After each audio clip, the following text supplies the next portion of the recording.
Guys, welcome to another episode of the Socially Distanced Podcast. I am your host, Nano on the Beat.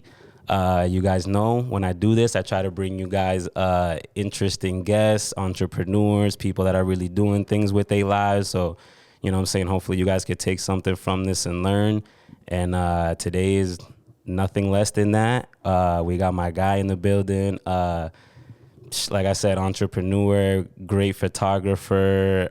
My guy been busy, working hard. He done shot for campaigns, commercials, artists like Joyner. My guy's done Offset. Who else? Post Malone. Like, my guy's been working really hard. And it's a pleasure for him to take time out of his busy schedule, you know what I'm saying, to come and fuck with your boy. So none less than my guy, Nick Nogueira, in the building. What's going on, my brother? Up, bro? Thank you for having me. How you doing? Everything good? Bro, can't complain, bro. Word. Yes. What you got going on? First of all, let's start like in the present right now. What's going on right now? Like, what's the schedule and everything looking like? It's crazy. It's a lot of like wrapping all the. Go hold it a little closer if you don't. Yeah, that's fine. Like wrapping all the campaigns, everything I've been shooting up for the holiday season. Yeah, the holidays got to be intense, huh? Yeah. I can imagine.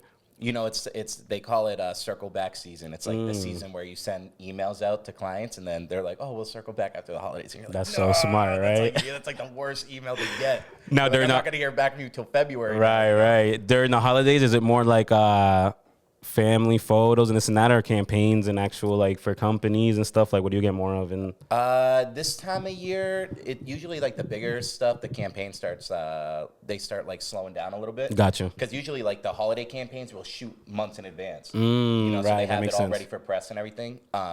But this time of year, it's crazy. I try not to do them too often. But like this time of year, it's crazy with engagements. Right around the holidays, I bet everybody's getting engaged, which is a good problem to have. You know what I'm saying? With all that Christmas shopping and everything going on, I'm sure it comes in clutch. It's like a little bit of extra income that I can almost bank on every year around this time. That's dope. That's dope. You know, it's like quick and fun, and we get it done, and it's just like, you know, and I do so many because the word of mouth. Right.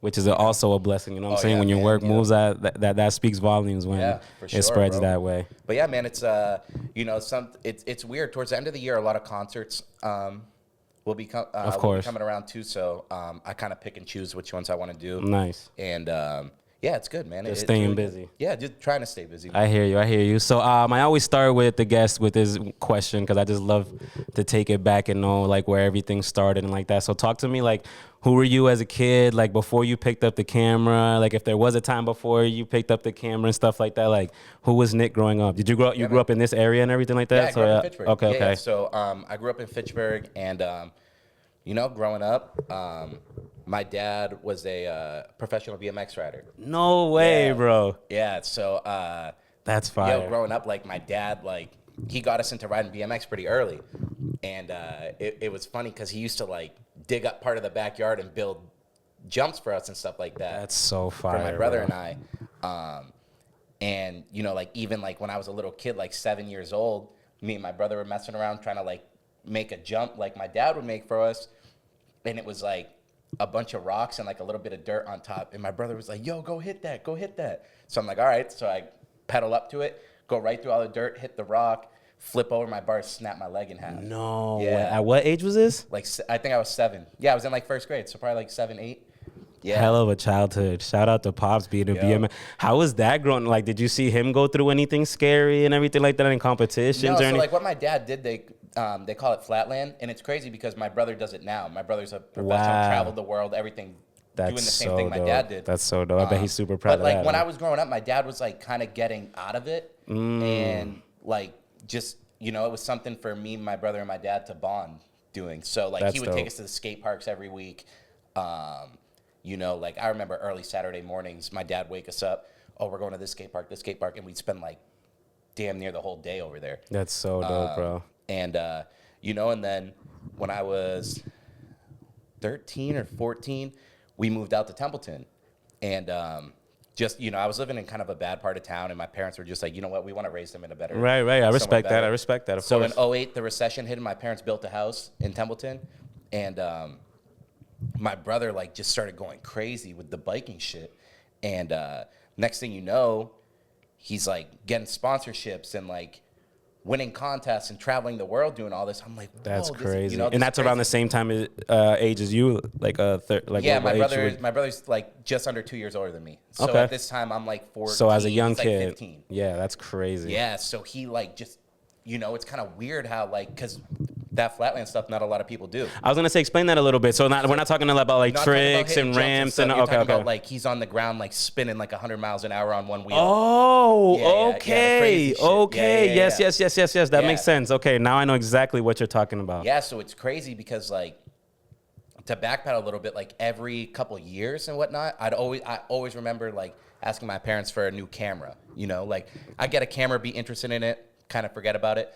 But like when I was a little kid, my mom had a camera. Like, bro, I could show you like books and like there's nothing that you know, like I don't remember my mom having a camera for. Bro, you know what's crazy? That's my exact same story too. My mom never took it like professionally or nothing, but like every family trip, everything, there was always disposable cameras around that never failed. And I was the same way. I'd pick them up here and there, waste them on her. She'd be mad because I'm snapping as stupid. But I never like really focused in on what photo taking could be. But my mom's the same way. All the photos from our past like family vacations, everything were always books and books because of her always having cameras around. Same thing when I was a kid, like the VHSs of like birthday parties, everything, because she always had a camera around. Everything. And it was like, it's funny because when I was a kid, like, you know, we go on a family trip, my mom would be like, hey, can someone take a photo of me and your dad? And back then, obviously, I didn't know anything about a camera. So I'm like, oh, let me do it. But I'm naturally a very shaky person.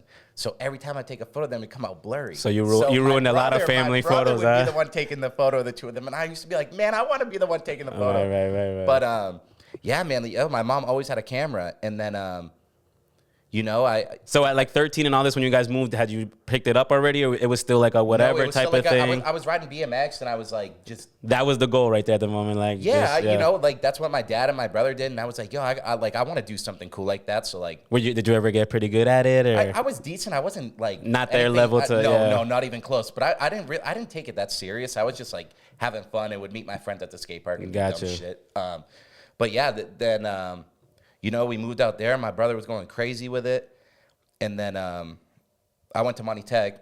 Got you. And I was in machine shop. So my dad's a machinist now. And I was like, oh, that shit seems cool. And then I went into the field and I was like, this is like, I don't want to do, like, I got to get it out of seemed this. cool, right? It seemed cool until I started doing it. Then I'm like, I don't want to do this. I respect that. I respect that dad was a good motivation for you guys. Yeah, though, like, whatever. Yeah. I feel like I always tell people that like it's very important for you to instill in your kids like, you can only, especially nowadays, I feel like you could only say so much to your kids. You honestly have to show them, you know what I'm saying? Yeah. And I feel like that's what a lot of successful people have. They always have those people that I could be like, all right, my dad, my grandfather, okay, they did this. Like, I mean, all right, it's not impossible for me. You know what I'm saying? Bro, so it's like, that's very important. My parents taught me I could do whatever, you know, like. That's amazing. My parents taught me I could be whatever I want to be. If I really thought I could do it, you know, right. You know, that was my mindset I had growing up. Look at, my dad made a living riding a bike, and that's what my brother does now, you know? And it's like, I always grew up with like that whole mentality that, you know, like nothing's impossible. That's amazing. I had to, like I said, I mean, I have no complaints. I don't hold nothing against my parents or nothing, but it was always a little different for me. Like I said, it was never that type of, like I said, also my parents are, church people too, they're pastors, everything, so their focus was a little different. They've always wanted us to kind of stay in that lane with them and everything like that. So I had to honestly break the mold myself, like when I got to high school and everything too, and be like, all right, let's try to do this. And once like the rapping thing took off a little bit and everything, I'm like, all right, maybe things are possible. And now at this age, I've, you know, like I said, I've taught myself how to golf basically through YouTube and just teaching myself cameras, everything I've taught myself. Like, yeah, you definitely can't limit yourself nowadays. You can definitely do whatever you put your mind to. And you can't just be put, like, my biggest thing is I never wanted to just be put in a box. Like, I never wanted to just be a sports photographer. Right. You know, like I never wanted to just be a photographer. You know, I want to like be creative director and director of photography and, you know, anything. And that's cool. You knew that. Cause like I said, that didn't click in my head till way later. Like, if when I was first started rapping, I would have picked up the camera too and was doing my own videos and that, bro, I think things would have gone more smoothly, more money saved, more everything. Like, I feel like it was those times too where like, it was always like, yeah, they put you in a box. Like, you rap, bro. All right, you do that. Don't come near this computer. Don't try to record. Don't try to. You know what's crazy? A lot of, you can ask almost any artist nowadays. They always have a say in the editing process. Right. Like, the first person I ever seen who was really into the editing was Tory Lanez, bro. Tory Lanez, he had the same dude doing his photos and videos. Bro, and Tory used to post, like, videos of him, like, chopping it up in Final Cut, being like, yo, what? Locked in. But it's crazy because, like, even Kanye, nothing, like, he... No matter, we know he don't play with his creative process. If you're working with Ye, bro, he's, like, over your shoulder. He's telling you... I just met a kid who was working with Ye for a couple of years, and he was telling me, like, I'd sit down, and Ye'd be like, move this slider this way, and move this that way, and move this, and then he'd be like, that's it. Like, that's what I'm looking for. And you're like... Damn, I never would have thought of that. Yeah. And it could be like, him at the time, it's like, yo, this is crazy. Like, what are you doing? And then 5 years later, that's the new way to edit or shoot a video. No, yeah, I'll definitely say that nowadays people are definitely more in tune in their processes and what's going on. Even like you said, even if they're not pressing the button themselves, they're definitely there. That's something I wish I did more too. Like I always trusted the video, and it's more of a headache. Like you rather go through the headache in the moment, like together, like do this, do that. Then I used to get videos all the time and be like, bro, but like, can we just switch? And then that even takes. Extends it more weeks and everything. And then, so it's like, people get offended too. People think exactly. Man, it's all it's teamwork, really. For sure. You gotta be able to learn something from everybody. You can't for sure. You can't just think that everything that you're doing is the right way because someone else has different life experiences than you that might see something different. Bro, that's something I learned as I got older and stuff as well. Like I said, a lot of the wisdom came to me a little too late, but. It's true. It's like now it's like if I'm the smartest person in the room, it's like I don't even really want to be there. You know what I'm saying? Like I'm always asking questions, always trying to learn in whatever room I'm in, if whatever I'm focused on. Like, bro, nothing is like more satisfying to me than learning something or succeeding something that like was impossible like a week, a month ago, whatever. Like it's so satisfying to like, you know what I'm saying, to learn, bro. It's crazy. No, it's wild, bro. And like even I'm like that a lot where I think I know everything. Like, that's just because of like, when I started my business, there was none of my peers had business. Nobody else I knew had a business, especially being an artist. Right. And it's like, I learned so much that's why I want to be somebody that everyone who's starting their own business, whether that's, whatever it is, they can come to me and be like, hey, like pick my brain about something. I'm the same way, bro. I never had that. The same way I like learning is the same way I like dishing it out. I learned something and I'm already telling the next person, yo, did you know that? Did it? Like, so it's like, yeah, I feel you 100% on that. Like, and it's crazy. When did I graduate photo school? June of 2015. Like, it wasn't like popular to be an artist back then. Right. Like when I was in high school and I was on co-op and machine shop, I was like, yo, I got to get out of here. And one day I came home from school and my mom was like, I was at the skate park like every day photographing my friends and my dad doing all. So that's what I was going to say, backtracking a little bit. So at this point, you do have your own camera set up and everything like that right before you get in? Like, yeah, you like were just senior year, I had like a Canon T3i or something. Gotcha. Nothing crazy, but like it worked for me. Was it at that moment like, oh, I really want to do this? Or like you said, it was just I just want a camera just to document stuff. Bro, it's crazy. I just wanted a camera because I had more fun taking photos than I did riding my bike. And I knew everybody at the skate park, So the bug was kind of biting you without you even noticing at first. It was like, yeah, that's cool. And I come home from school one day and my mom's like, hey, there's like a really prestigious photography school like 45 minutes away from us. Like we should like apply and check it out. I'm like, all right, like what do I got to lose? I'm an 18-year-old kid. Right. And then we applied. They called me for like an in-person interview. And so we went over there. They went over my work, gave me a tour of the facility of the school. That's so fun. And on the spot, they were like, yo, we want to accept you. This is like March, April of 2014. And they were like, and what school is this? This is where? Hallmark Institute of Photography. And that's where? It actually closed. Wow. Yeah, very prestigious. But in the area, you had to kind of... It was in Turner's Falls, Mass. So by like Greenfield, by like kind of on. You're almost in Vermont at that point. Oh wow, so You're it's a deep in it's a Mass, you're troop. deep. Yeah, you had to go stay there and everything, like real school stuff. Yeah, like, it was crazy. But I started school with like 70 kids, but that 70 kids, there was like, we had people from like Africa and the Philippines, and like this is a very prestigious school, you know. That's so fire. So they were like, "Yo, we want to accept you on the spot." I was like, "Cool." So the next day, I went to my co-op job in the machine shop, and I told the boss, I was like, "Hey, I'm putting in my 2 weeks." He's like, "Why?" I'm like, "Oh, I'm gonna go to school to be a photographer. Like, I'll find a different job in between now and then." I think I had like 6 months till school started. Right. And he was like, "Come with me." So I went up to his office, and he's like, "I'm gonna tell you something. Like, that's a hobby. Photography is a hobby." And I was like, "What?" And he's like, "I used to make jewelry, and There's always that guy that failed at what he's doing, trying to mess the next person's dream up, bro. Bro, Like, and it's crazy. Yeah, he's like, "I used to do jewelry and all this," and he's like, "There's no way that like it's just not realistic. Why would you leave like a job that you could make a lot of money in to be an artist?" And I was like, "Hey, I got the support of my parents. That's all that matters, This right? is what I want to do. Like, bye. Here's my 2 weeks." And he's like, "You can just leave now." I was like, "All right." After a 45-minute So he was, lecture, he was really what? That's Oh, yeah, that's he was- hating, bro. Oh yeah, he was upset. Like when you that mad that you're Bro. like, I leave now. Like, damn, he was bro, it's not upset. personal. Yeah, man. And then after that, because at Monty Tech on co-op, that's where you go during your shop weeks. So I was like, all right, I don't have a job anymore. So I went back to school. And my shop teacher, who knew my dad from like back in the 80s and 90s from riding bikes, I come back. He's like, "Aren't you supposed to be at work?" And I was like, "No, I quit." He's like, "What?" I was like, "Yeah, I just got accepted to photo school." And I'll never forget it. He was like, "Your father is going to be so ashamed of you." And I was like, first off, you don't really know my dad like that.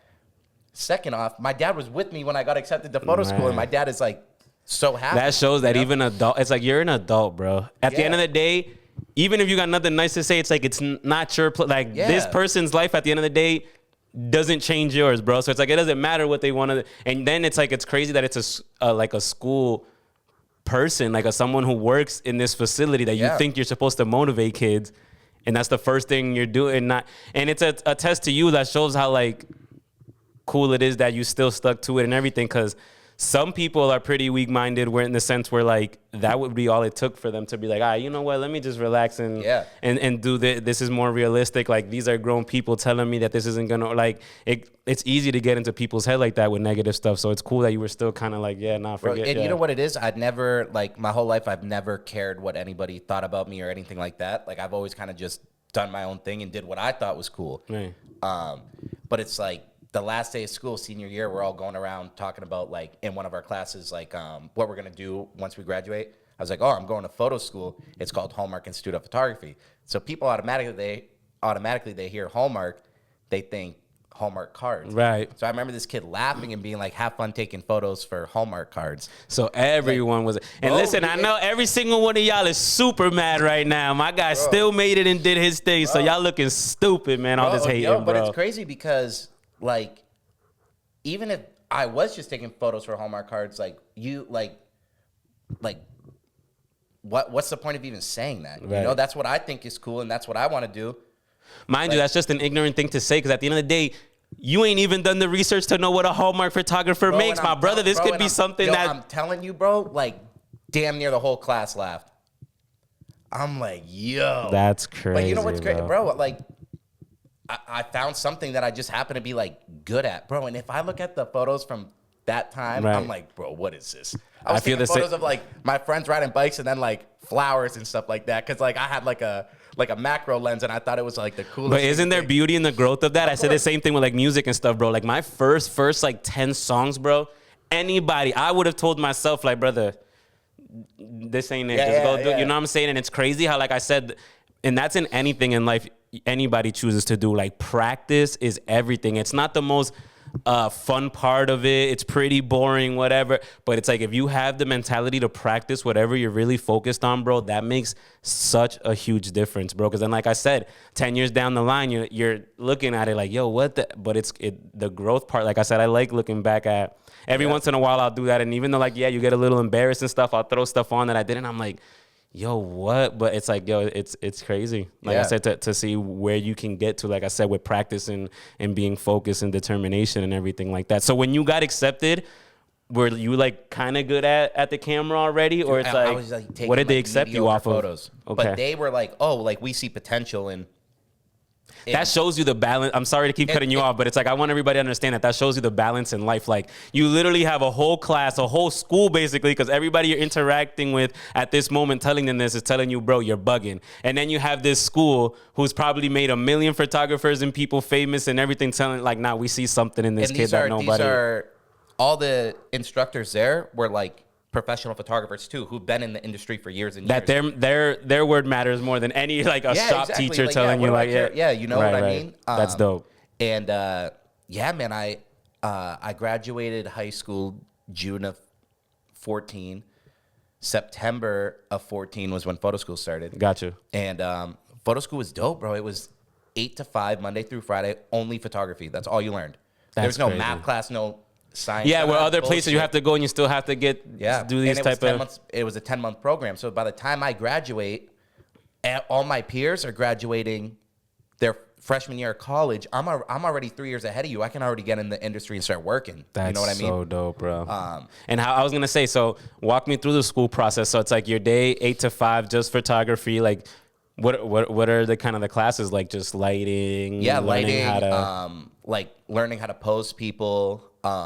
Learning what makes a good photograph. You know, there's a lot of like the average person gonna look at a photo and be like, "That's a good photo," but there's a lot of things that go into that photo that make it a good photo. And like I remember the first day of school, they were like, "This is how much I didn't know about photography when I started." They were like, "Raise your hand if you've ever used Photoshop," and I was like one of 3 people to not raise my hand out of like 70 people. And I was like, oh no, like I'm so far behind. So you weren't even like editing at this point. You were just snapping photos. Straight out of camera, Instagram, Facebook, Gotcha. Twitter, Snapchat, all that stuff. I was just posting just because I thought it was fun. Right. And yeah, it was, you know, all day they would just be like, this is what makes a good photo. This is how you should pose. This is how you light a photo. Like we had classes on like, you'd pick your favorite painting and now you have to make because you know, all the lighting off photography is based off of painting. So like Rembrandt, which is a he's a famous painter, but there's called Rembrandt lighting because that was a shadow that he put in all his photos. So they would be like, pick your favorite painting, and now you have to light you had to recreate a painting but in a photo. And the only way you would pass is if I was about to say, and this is what you're getting graded on right now. Oh yeah, you're great. Yeah, and it was like. And would they walk you through like sort of like how to get there, or it's like look at this photo, you figure it out? Oh no, they would teach you like, oh, you got to feather the light this way, you got to have a bounce here, you got to have a key and a fill and everything, which was crazy, but it was like 10 months, every 2, 4, 6, yeah, like every 2 months it was another phase. So every phase you would have to shoot 12 photos for a portfolio. Wow. And they would grade you on it. And the portfolio was like it was like a list. Oh, you have to photograph like reflective metal the right way. You have to photograph like a kid. You got to photograph all this stuff, and you'd have to build like a little portfolio. That's so fire. And each time it happened, it got progressively harder. And then the last 3 months of school, they were like, hey, you got to build a portfolio based on what you want to shoot when you graduate school. So you had to make 24 photos. There was like 36 like ideas that they had already written out, and you had to choose 24 of them, and the whole portfolio had to base on what you wanted to shoot when you got out of school. And it was like up until that point, before you start shooting, school's open from 8 to 5, but instructors would stay there longer. Like I could have stayed there till like 11 o'clock most nights, and then we'd close school. And I would just be in there like editing or talking to my instructors. Like one of my instructors, he just actually passed away a couple months ago, but I would be in his office. This dude was a legend. Like the first person to ever like shoot Ralph Lauren and all the Chanel ads. So dope, and was living in France doing like the craziest, like a real legend who was like known for how good he was at lighting. Right. I used to be like, dude, you got to teach me this lighting. So me and him would be in the studio for hours, just us two. That's teaching me so lighting dope. and stuff like That that. shows you, yeah, like, and I'm sure him as a teacher, it's like you just know the kids that are gonna be successful because it's like that's the hunger it takes. Like, Well, it's funny because my mentor now, who's like one of my best friends, he was one of my instructors too. He was like, dude, when you walked in the first day, he was like, this kid's not gonna last. Like, just because he's like, you're a young kid who looked like, you know, like, bro, I walked in there. BMXer. Yeah, like, bro, you got big ass holes in your ears, all you know, all this stuff. And he was like, dude, like, you know, as time went on, you could tell how much I really love this. And I'm like, man, I'm spending all this money on school. I can't do anything after this. Like, this is what I have to do. Right. This is what I love, you know, and it's just crazy how much effort I really put into that. I think that's the hardest I ever worked in my life. And I had a lot of personal stuff going on at that time too. And that helped you push through it. yeah, it helped me push through. And I was like, this is perfect because the only thing I can focus on is photography. And I was living out there. And if you've ever been out there, like Greenfield, Turner Fall area, there's nothing to do out there.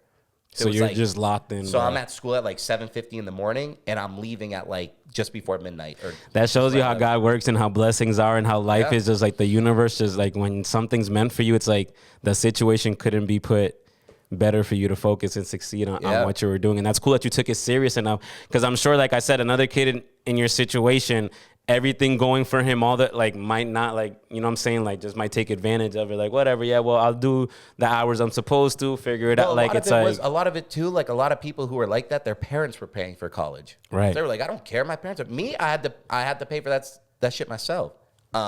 So it was like, man, I gotta make the most of this, and, you know, like, if I'm not liking it, I gotta drop out before I have to pay the student loans back, because they would give you your money back, like, if you didn't last like the first 2 months or something, you'd get your money back. And now, did you ever have, you said it's a what, a 8-month, 10-month program?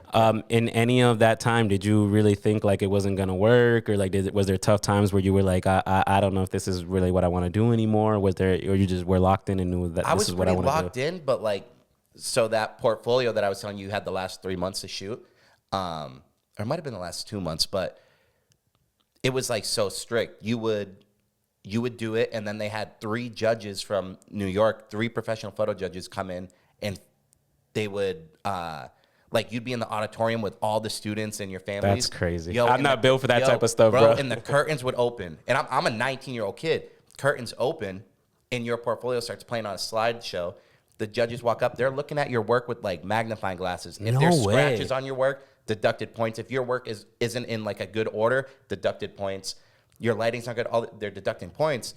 And like 2 days before that, you had to hand in your portfolio. Gotcha. So you hand it in, and then you don't see it for 2 days, and then you have a week long of portfolio reviews. And if you didn't have 24 photos, you're gone. Like, you're out. All that hard work was nothing. And I'm counting now. That last like 3 weeks before you turned it in, school was open 24 hours. So I'm in school for like 19, 20 hours a day, going home, sleeping for like 3-4 hours, coming right back. The grind was different with my guy. Now, all this makes so much sense when I look at your work and stuff like now. I'm like, yo, my man put in the work to be this good, bro. But it's crazy because I was so locked in, I realized I was like, I'm counting the photos. I'm like, I only have 23 photos. And I'm exhausted, bro. I've been up for like... And this is how many days before you got to turn it in? This was the morning before I had to turn it in. And I'm counting I'm like, there's no way I only have 23. There's no way I only have 23. I'm looking, I'm like, oh my God, I have 23. So my mentor now, Derek, I'm like, dude, you got to count this. Like, please tell me I'm delusional. Yeah, right. He's like, dude, you only have 23. And I'm in his office. I shut the door and I just start fucking like crying. Bro. I bet. Like, I'm about to lose everything.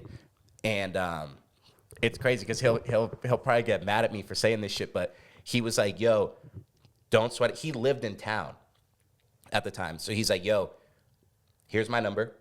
Because we weren't allowed to talk to our instructors outside of school. Got you. You know, it's like being in high school. You can't talk to your teachers outside of school. Right. He's like, yo, take my number. After 5 o'clock, call me. I'm like, okay. He's like, don't just go home and get some sleep. You're losing it. Like, just call me after 5. So I call him after 5, and he's like, meet me at the golf course. I just bought brand new clubs. I'm going to give you the clubs. I'm going to walk away. Send me pictures as you're taking photos, because it was reflective metal. We had to shoot reflective metal outside. And that's where the golf clubs came in. Gotcha. Yep. Okay. So he brought me the golf clubs, brand new clubs, and I'm shooting it, sending him pictures. He's like, angle it this way a little more, put a little more light this way, whatever. I sent him a photo. He's like, bro, perfect. Go edit that shit. You got to have it done by 8 a.m. tomorrow. This is like 6:30 at night the night before. I'm like, all right. Rush back to school, all this stuff. Hand in my portfolio, and you know, I'm still kind of delirious. I bet my man hasn't gotten sleep, nothing. And you gotta, these photos have to be in the exact order that they're gonna pop up on the screen on, or else, like I said, you lose points. So I just handed it in. I'm like, man, I hope they're in order. You know, all of a sudden my portfolio starts coming up on the screen. The 3 instructors, they go and look at it. They're looking, or the judges, they're looking at it, whatever. And then you walk up on stage in front of everybody, and you're with the judges. And one of the other instructors will say your name. So she was like, Nick Nogueira, and they're either going to say portfolio accepted or portfolio not accepted. If portfolio not accepted, you have a week to fix your portfolio. If it's still not accepted, you're done. Yeah. So you just put in this 10 months for nothing. You ain't even past school. Exactly. You don't get nothing. I mean, I see why it was prestige. Yeah. They're not playing around. They're trying to make real photography. Yeah. So I got up there, and bro, she said portfolio accepted, and I was like, oh my hard work paid off, you know. And that's an amazing feeling. I sat with the judges, and the 3 judges were like raving about my work, and they were like, this is what a portfolio is supposed to look like, all this. And then that's amazing, right? That makes all the sleeping, everything worth it when you succeed in that type of manner. Yeah. And then I you know, we went through the rest of the week of portfolio review, and then it was on, like, I think it was a Friday, we had graduation, and I graduated with my certificate in photography, and then they gave like an award out for, I think 5 or 6 people in my class got it. It was like the top 10% got like this plaque for outstanding portfolio imagery, and I got one of the plaques. And I was leaving, and one of the judges was there, and she pulled me aside. She was like, hey, I want you to meet my friend, this guy. Call this number. He wants to hire you immediately. And I was like, that's crazy. Yeah. I was like, okay. Call the guy. I didn't even look him up. His secretary answers. I'm like, hey, I'm looking for Paul Arezu, this Nick Nogueira. She's like, oh, Paul's been waiting for your call. Waiting is crazy. Bro, this dude was LeBron's personal photographer for years. No like way. A legend. And he's like, hey, I want to have you come out to New York and work with me, be my intern. But it was an unpaid internship. And I'm broke, bro. I got no money. I just graduated high school and photo school all within a year. And so sadly I had to decline. But then the same day I got another call from this guy who was like doing everything I want to do, working for ESPN, working for the Celtics, all this stuff. That's so fire. And I interned for him for like almost a year. And then that's kind of like what everything started after that. Yeah. That's so fire, bro. This is why I love this, because like I said, I be knowing people, but until you really sit down and understand their story, because I didn't even know you had gone to school or anything. I thought you kind of just had taught yourself this in a way, and I'm like, nah, there's no way. This dude's on a whole different level. But like now it makes so much sense on like how you got to this point. Like, yeah, you earned every second of it, and it shows in your work, bro. Like, it's so fire. I wish, like I said, I mean, it's never too late. Like I said, I think I'm pretty decent, and I've taught myself everything. But it's like, I feel like that's, you can never be like being around in that. Because like I said, when you're under that type of pressure and everything like that you're going through, it's like if you make it through, it's like, bro, yeah, that you that's it. Like, yeah, you know well, and it's like, hard too, bro, because I hate the word luck, but in a way I got lucky because I graduated photo school, top of my class, 19 years old. The only bill I had was insurance for my car and my cell phone. So my whole thought process was, if I can make at least $200 a month, I can pay what I need to pay and I'm good. Right. Bro, there was a lot of months where I couldn't even make that, you know, off photography. I was gonna say, right? Man, and it was like, bro, like, you know, and my mom, bro, like, she's looking out for me in the best way possible. Of course. At the time I would get mad. She'd be sending me like, McDonald's is hiring. This is high, like all these. Yeah, like, man, I just graduated photo school. Ain't nobody thinking about that. But like, no disrespect to anybody who works those jobs. Me, I just had too much pride and was like, yo, I can't. And it's not even a pride thing. I mean, if you've heard to this point, like, you got to understand what my man went through. If you go to school, you're paying this, you're not getting sleep, you're doing all these things, you know, like, Of course you're gonna feel Yeah. that way. You know what I'm Yeah, saying? Like and it was there's like- nothing wrong with, like I said, it's more if you're entitled and you haven't done anything and you think you deserve these things, but you obviously put in the work. So it's like, yeah, once you've gone through what you've gone through, you got some of the best photographers in the world admiring your work. It's like nobody wants to hear McDonald's and at that point. And you it was feel me? like, my whole thought process was, I would rather be dead broke doing what I love than making some money and having to turn down photo jobs because I gotta Right. go work a shift at this place I don't care about, you know? And that's also what it takes, people. I always talk about this with artists and stuff like that. Like, you have to be almost borderline delusional in what you're doing in order to sometimes you gotta be succeed. full out That's what I'm delusional. saying. Like, Yeah. telling yourself, like, yeah, nah, I don't care about money, nothing. I got to make this work somehow. It's like not a lot of people have that mentality or have the toughness to do something like that. You know what I'm saying? So it's like, yeah, much respect for that, bro. No, and it's like I go back to it. Nobody was doing this back then, Right. You know, I didn't know anybody else who was doing it, especially at my age. Right. So it was like, if I want to be an example for everybody, I got to be a good example, and I got to show everybody that it's not impossible, Right. you know. And you like, it trickles down so much from like being a kid to like always being taught to treat everybody nicely, bro. You Right. know how many people from high school hit me up to do whether, you know, they're getting married or engaged or they became a business owner and they Right. need photos for their business, or it all came down to just like being nice to people. I never knew I was going to end up like this, you know? And that's also the beauty in it. Like I said, I definitely think there's good ignorance too. Cause like you said, you didn't know where to go or had nobody to like get advice from. But at the same time, that also, I feel like, helped you in a way, because it's like, you also don't know what failing in that space is either. Of You know what I'm course. saying? So it's like, you don't know where it can take you, but honestly, it's like, it's almost like a fearless type of thing. Cause it's like, I don't know what I'm doing. So I'm just going in head first to just attacking this thing. And there's a beauty in that. Cause like I said, if you know too many people, this, that, other people that have had jobs, like you said,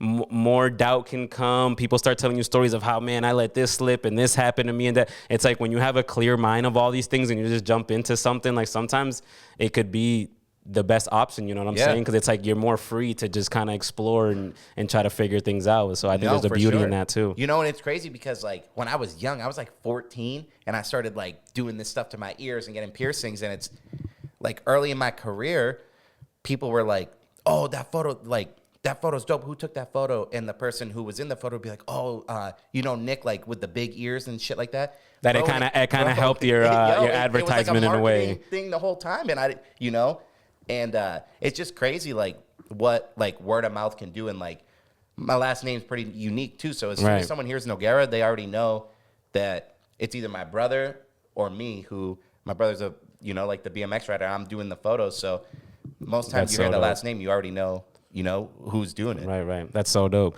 So, okay, so we finally graduate, make it out of school. Like you said, so you were an intern for a year, right? You said Yeah, out of I did school. an unpaid internship for like almost a year. And walk me through a little bit of that. What's that process like? So you show up, you're just following this person around? I show up to the guy's office. It was just like, oh, this is how he shot a lot of film.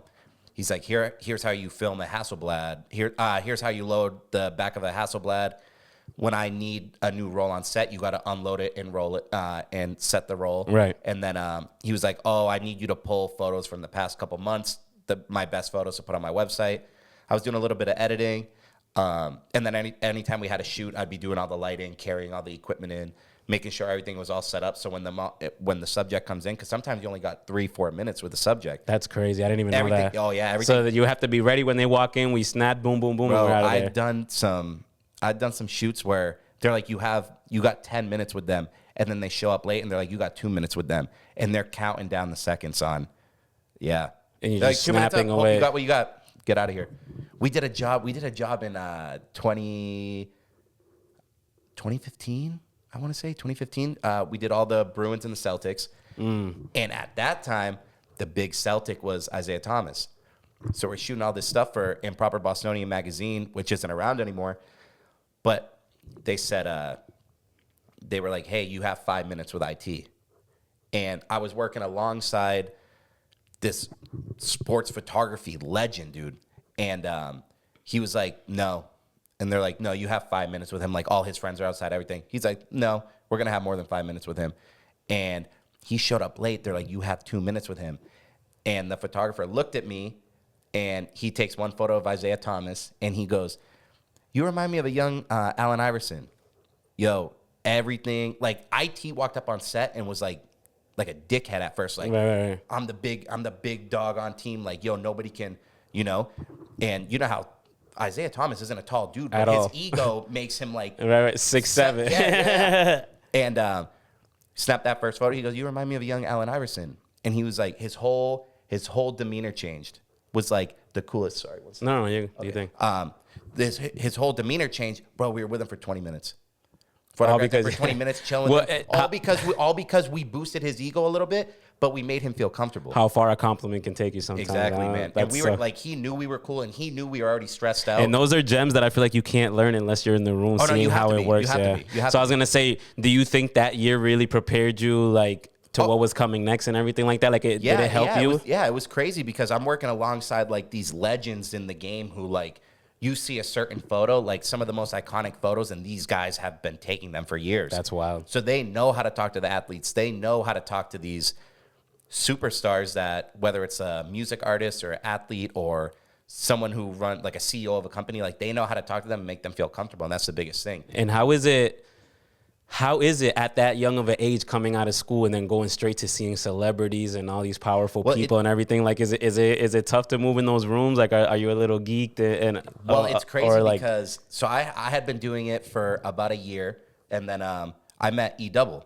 And gotcha. E-Double was like, yo, I'm going to take you to, it was actually on my 20th birthday. He's like, we're going to shoot 2 shows tonight. We're going to shoot the G-Eazy concert, and we're going to shoot Rick Ross.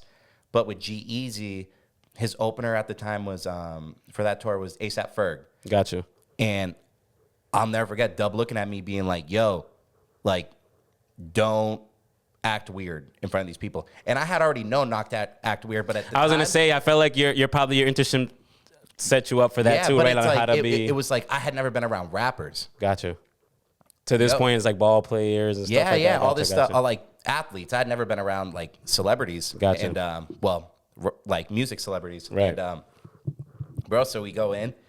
First thing we do is meet Ferg, and like I don't know why, just super randomly, I'm like, yo, can I take your photo? And then thinking to myself, I'm like, man, maybe I shouldn't have said that. And Ferg's like, yeah, come over here. Shoot a couple photos of Ferg. Ferg's like, you want a photo together? We take a photo together. Boom, we go out. Ferg performs, then I shoot G-Eazy's part, and then, bro, we go and meet and hang out with Rick Ross. And my thing has always been, if I'm photographing like a concert or a music artist, as soon as I get home, those photos are getting edited and out that night. Of course, right. I want to be the first person, you know? Bro, I'll never forget. Edit the photos, put them out, tag Rick Ross. Bro, next day I wake up, Ross posted one of my photos, and his Instagram profile photo was a photo I took. I was going crazy. I was gonna say bro. that was like the first time that had ever happened to me. So I was freaking out.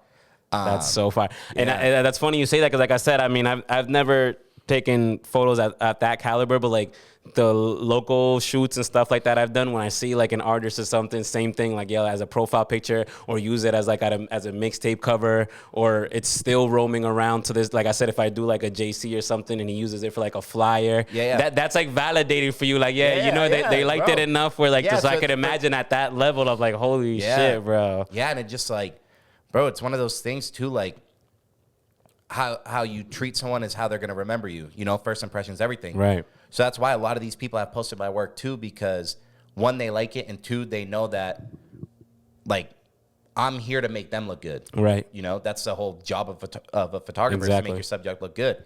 So if I'm making you look good at the highest level, like why aren't you gonna fuck with me? You know what I mean? So it's just crazy, man. Yeah, it was like the things that, like, the places and the people that I've been able to be around just having a camera is crazy. So, like I said, after the internship, everything, you meet up with was that, like, your first gigs like that outside of internship and everything? Like, what really set it off for you, like, in motion after you got out of the internship and everything like that? Was it mostly, like, concerts and stuff like that, moving around? But concerts have always just been fun to me. Like, gotcha. I've never, like, woke up and been like, I gotta shoot a like, unless like one of my favorite artists is in town. But concerts just fun to me. Like that, I don't. How does that work? Do you just like get a seat like everybody else? Do you like No, like how does it work to do the photos and concert and stuff? Through all the jam and DJs, bro, I'll message them. And we have such good relationships, and they know how I am as a person and how serious I take my craft. Your caliber of work, of course. I'll be like, hey, like when Offset came to town, E-Dub I didn't even have to ask Dub. He just was like, hey, you have a press pass. So when you have a press pass, doors open, you show up a little after doors open, go to will call, get your press pass, and you're the closest to the artist. You're right beneath the stage. Got you. So, you know, it's like you go there and you shoot a concert, and now they only let you do like the first 3 songs in the photo pit, and then you got to go. Oh, really? Yeah, but like I'll walk around the venue, and I'll try to stay for a couple more songs until security kicks us out. Got you. And then you shoot it, and then you go home and you edit it, and you either send it to their team or you just post it in hopes that they either like it or share it or they post it themselves. Right. No, Yep. that's such. I always wondered that because I'm like, yo, how close is this man? I'm right there. Yeah, I'm right there. That's so like fire, bro. Sometimes I'm like pretty much from me to you to the artist. Like when I did Uzi last year, like Uzi kneeled down in front of me to like take a break, and he was from me to you away, and I was like, for a second I was like, oh shit, like he's this, and he was like, we're making eye contact like me and you are. And he was like looking at me like, yo, you gonna take a photo or what are you doing? Yeah, like I'm giving you the chance, man. Yeah, That's the $1 million shot right here. Yeah, and I was like, oh shit. So I started snapping a bunch of photos. And Uzi's cool as hell. Like I said, I've met him in New York and stuff Yeah. like that back in the day and everything like that. And he's super chill, bro. Like, bro, he's and the thing is, chill. most of these celebrities and stuff like that are really like, they're people too. They don't Right. want you to be like freaking the fuck out when you meet them. Like that's I've always said that. I'm like, no matter how much inside you're a fan of this person, like they'll always remember you more if they know, like, all right, I could be around that person, Yeah, and just be bro. cool. You know what I'm saying? Than all because the they fan deal with stuff that and everything. all day, every day Literally. with these people, whether it's And they're always looking for escapes on how to get away from that type of stuff and feel Yeah. normal for a second. Yeah, so. and it's crazy too because like, you know, like they've gotten so lenient with photo passes over the years, which I don't get because like people are getting these photo passes and posting anything. Right. Like this person could have like one eye shut, one eye open, and like their tongue sticking out and it doesn't look right. And people are just posting it just to say, oh, I photographed right. so-and-so, you know? Right. But back in the day, like 2016, 2017, when I was shooting these concerts, it was literally me, the artist, photographer, and videographer, and maybe one other person.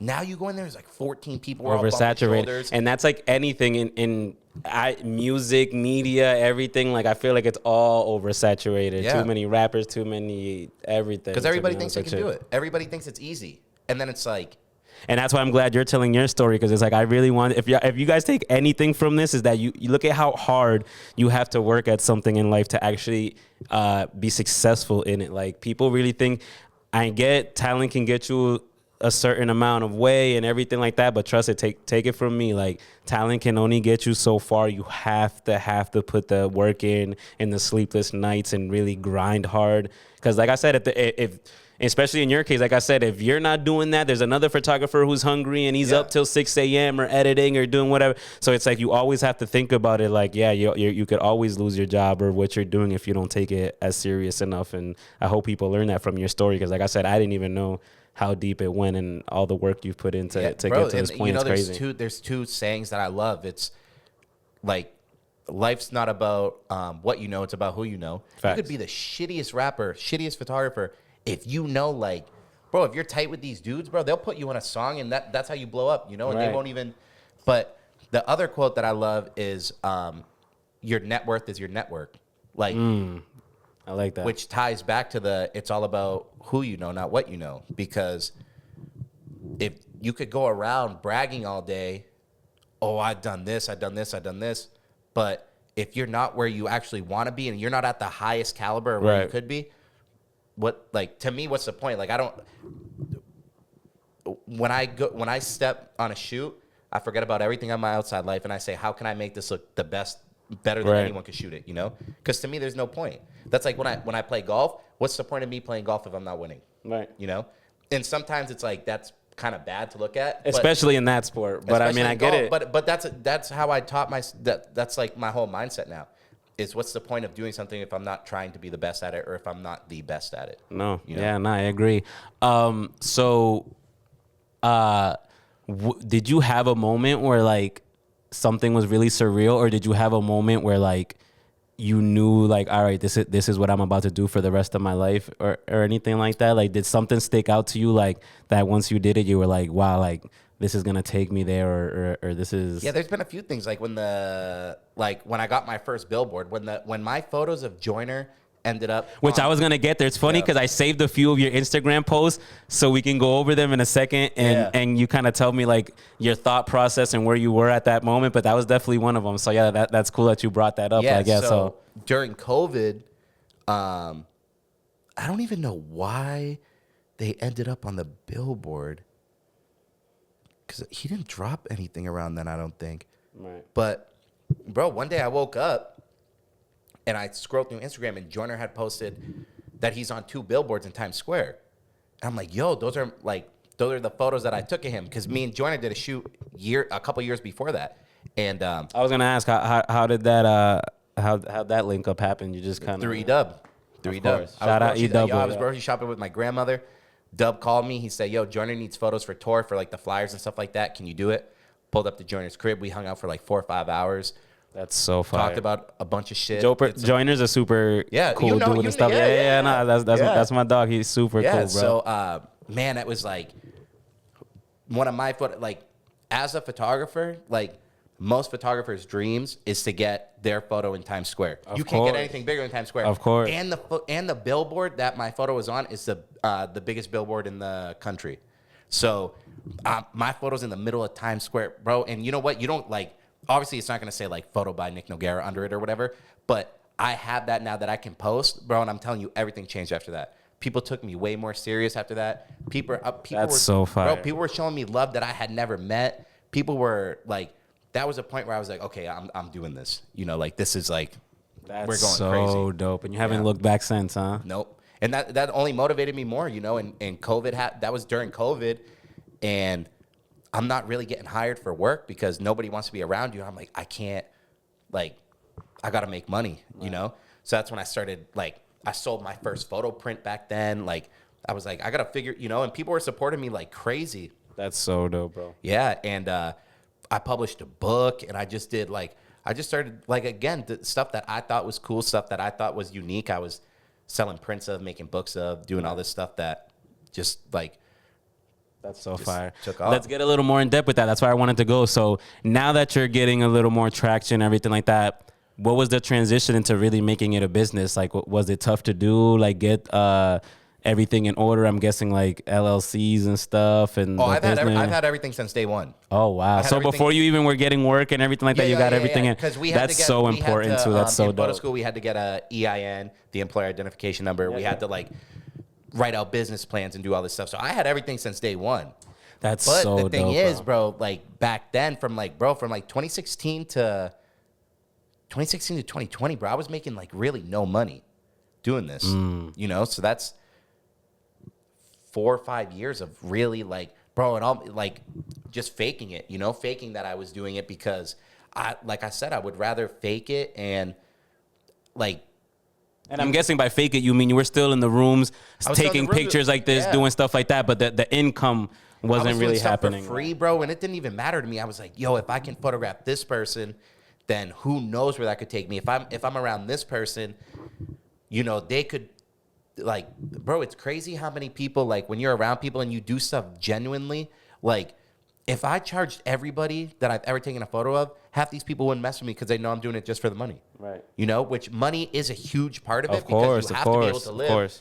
But, bro, about to be 10 years in, bro, I love this even more than when I started. That's so dope that you can say that. Yeah, I was going to say, because it's like, I feel like that's one of the hardest things is really making it a business and getting people to take you serious like you did. But like you said, sometimes you got to do it for the love of the work to get the dope photo. Like at the end of the day, I'm in the room with this person. Like I can't miss this opportunity. Like sometimes you gotta chase them. You want to know what's crazy? When I was,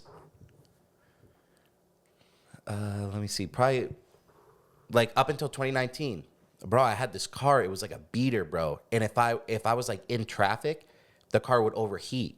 That's crazy, bro. And it was like, it would get bad, but I didn't have money to fix it. So when I would work in Boston, when I'd be assisting photographers, I'd leave my parents' house at like 3 a.m. to avoid all traffic, sleep in the parking lot, wake up. I'd get there if I'm leaving at 3:30, get there a little before 5, around 5. Call time's not till 8. So I'm sleeping in the parking lot of the shoot. Or sometimes if I'm in Boston, I'm sleeping on the side of the road, just pulled over, sleeping in my car. That's so crazy. Yeah, the grind is different, bro. And then I would stay super late. They'd be like, okay, shoot ends at 5 or 6. There's still rush hour traffic. My car overheats. I'm cooked, So I would stay till like 8 at night and then head home in order to avoid traffic. Whatever got the job done, right? Bro, that's what I'm saying. People would use that as an excuse to, man, this ain't for, like, that shows you that it's like when you want something, you have to get it by any means possible, bro. Like, there's no excuse. You have to make it happen. Like, I would drive. I got like a gig in Philly, and they were like, we can't fly you out there, so you got to drive. The budget was so low. And I'm like, man, so I'm like planning it for a few days, how I can get to Philly and where I have to stop, how I have to get there in order so my car doesn't overheat, so I don't hit traffic. That's so crazy. Yeah. Having to throw that into the schedule on top of packing everything, making sure I don't forget nothing, getting there on time. I got to plan this whole car overheating and stuff as well. There was a lot of things like, man, there would be like, some days I'd be like, okay, you know what? I got an extra $20 or an extra $15. I got to shoot in Boston. I'm going to park at Alewife, which was like $10 at the time, $12 to park for the day. And I'd be there so early, it would just open up. So there's very little workers, bro, and I'm hopping over the things to get into the train. I'm sneaking under them just so I can get to work, And I'm like, okay, now I have an extra few dollars, so if I do have to buy like a water or something, because you go on set, you're fed for the whole day, like so I never had to worry about food like that unless I was so early or you never know, something might come up, you might need something. But I'm like crawling under these things, jumping over everything in order to not have to pay train fees. That's so fun. My guy, had an answer for everything. I love it, bro. You got to get it. You have to make it work. You got to get it. Because if I'm working at a like a regular job, because sometimes you got to call like 48 hours ahead of time. Like, hey, this shoot is on Wednesday. Right now it's Monday. Can you make it? And if I'm working a regular job, I can't tell my boss, hey, I need Wednesday off. Exactly. They're not going to give you that short notice, Hell no, I've been there before. Trust me, with the whole music thing and everything. Like I was telling you, it is so hard to have a regular job when you're doing something like that where, like, we would do the same thing. Like I said, in music, it's like, yo, this producer's in town. He's in New York. We got to head out there. Oh, this artist just okayed the feature. Like, we got to head. So it's like, it's so tough to figure out a way to make it work. Yeah, it's like, yo, it's either this moment. And I've had a few moments where I've missed too. I've been in rooms with big artists that are ready to do a song or whatever, and I just haven't been ready, or my brother wasn't in the room and I had to figure some stuff. And it's like, no doubt tomorrow. And tomorrow just never happens. So it's like you have to really like be on top of these situations. And if whatever you have to do to figure them out, if you're blessed enough to have doors open, like you have to, bro. Yeah. There's no excuse to that. It's crazy because, and then, you do all that, and at the time you're not thinking about it, but like I've seen so much things come full circle for me. Like at a time I couldn't afford to pay these trains. Like when you catch the train, like the like you tap you tap your card to pay, and then the sliders open up. Like that's what I'm crawling, jumping over. And 5 years later, I shoot a huge campaign that all my photos are on those things and on the biggest billboards in Boston, the biggest buildings, and on every train in Boston. Everything comes full circle, everything right? Like, bro, I remember like having no money doing that to my photos are plastic. Like you walk into the T and you see all the like the little billboards on there. I remember sitting there like reading them, like just doing all this stuff. And now looking on it, my photos all over it. That's so dope. That's so dope. And I'm super happy for you. Like I said, now hearing your story, like it makes sense. You completely deserve it, bro. Like I respect the grind because it's like not a lot of people would have gone through what you've gone through. And you know what's crazy? You ask my mom, my brother, my dad, my whole family. Bro, I was a lazy ass kid, like very lazy. Didn't want to do nothing. Hated everything. You find that thing? Bro. I 100% understand, bro. I'm the same way. And it's like, it's crazy because it's like, you could call it laziness, but it's like until you find what you want. Because I was the same way. If it was something I was really into or interested in, it's like, bro, I got unlimited focus, unlimited time for it. But anything I really didn't want to do, bro, it's like, you couldn't bro, I'm telling you, and we coming from the times in the 90s where our parents were still beating our asses and everything. Yeah. And it's like, not even that would work sometimes. You know what I'm saying? Like I'd be bad in school, get a low grade, no matter the ass beating, the getting in trouble, being grounded. It's like, if I just didn't didn't want to do something or Bro, it wasn't I was in me. the It's same like way. I wasn't doing it, bro. I was the same way. And then somehow, bro, like, this is like what did it. And I think to myself all the time, I'm like, out of everything in life that I could have done in my life, I'm a photographer. And One of the hardest things I think to it's do, the bro. coolest fucking thing that I'm an artist. No, yeah, when you're amazing at it, bro. Like I said, I look at your work and it just speaks. Like, I understand when they say that picture, what is it? Is a 1,000 words or whatever. Yeah. Like, when you really look at a good photographer's work, it's like that's so true, bro. Like, and I get what you're saying because I'm not like, I didn't go to school. I don't know photography like that, but the common sense of the eye or like maybe just me learning what I have learned over the years, like you could really definitely look at a picture and be like, it's nice, it's in good quality, but it's like it doesn't, hitch. It's like you don't have that attached. It's like, and then when I look at your work, it's like, bro, it like blows my mind, to be honest with you. Like, yeah, like I envy in a good way. I always say there is a good way to like, because it's like, I wish you nothing but the utmost success, and like I love what you're doing, but it's like it almost pushes me a little bit too. Like, bro, like your pictures are cool, but it's like my guy is taking like, bro, like I respect it, bro. I respect it. Every photo, I want you to look at it, and I want you to think like, what happened after that photo, or what story is that? And they all have a story. Like they're it's super. And I want all my work. I want to get to a point which I feel like I'm slowly getting there, but I want to get to a point where you see a photo anywhere, you're like, Nick took that. Right. Like that's a Nick photo, and that's so what fire. That's what I try to do with like the punchy lighting, or like there's just so much, like every photo that I have hanging up or that's on my website is like stuff that I'm like just so proud of. Right. And there's like this photo over here, that he's not even a boxer, bro. That's one of my that's one of my good friends from high school. I would have never. I'm like, yo, my guy's chiseling everything. What you mean he ain't a boxer, bro? Bro, one of my like best friends from high school. He came up to the studio when I was in school, and I had a completely different photo in mind. And I want to say he sneezed, and That's I was so like, crazy. I was like, dude, I was like, don't sneeze, but yell and look up. And I flew a light like 20 feet up. Crank the power all the way on it. They call it oven lighting. Crank the power all the way up. I said, look up and yell like that. Snapped it. And that was the first time in my life I looked at a phone and I was like, this is it. Like this. And that photo has like, people know me for that photo. They put that so fire. They put that on the flyer of when I graduated photo school. Like they handed out a flyer to everybody.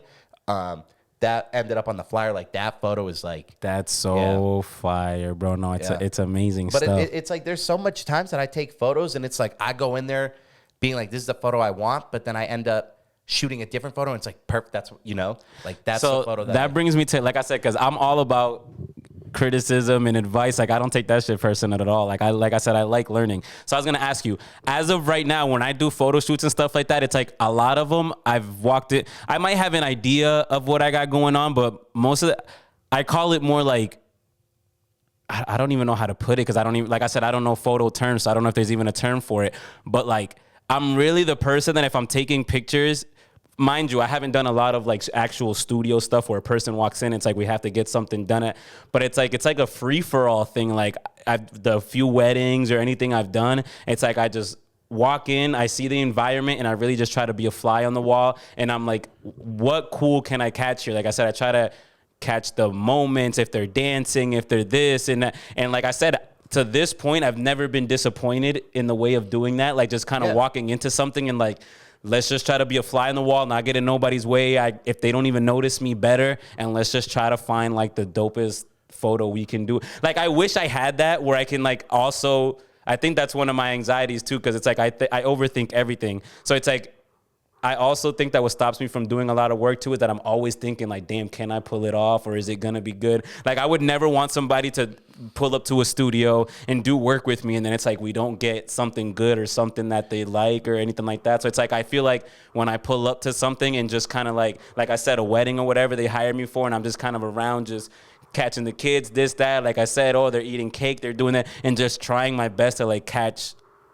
the moments, like you said, the story as good as I can. But it's like I have yet to try like the actual getting a model doing this type of thing. Like, well, it's intimidating because if you're shooting like an actual model, they know what's they going look on. Good. Yeah. But the best thing about an actual model is they know their angles.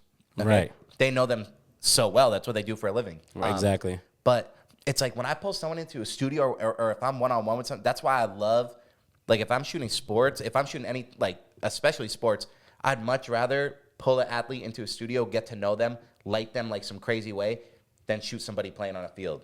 You know what I mean? Because to me, anybody can do that, but not everybody can get a person in there. That's sort of what I was getting to. Like I said, I'm kind of downplaying myself, but it makes sense that it's like what I do isn't the most difficult. Because like I said, like you said, we don't want to say anybody, but anybody in that sense can literally just pull up to a game and like, yo, you caught the game-winning touchdown. You snap, especially on digital cameras, you held the button down, snapped 1,000. One of the 1,000 is going to have the catch, and you're going to be like, yo, this looks fire. You know what I'm saying? Where you're trying to get intimate with the person, really find, like I said, most of them know their angles, but you still have to capture all this through the image. So it's like a whole different beast. A lot of these people, like a lot of...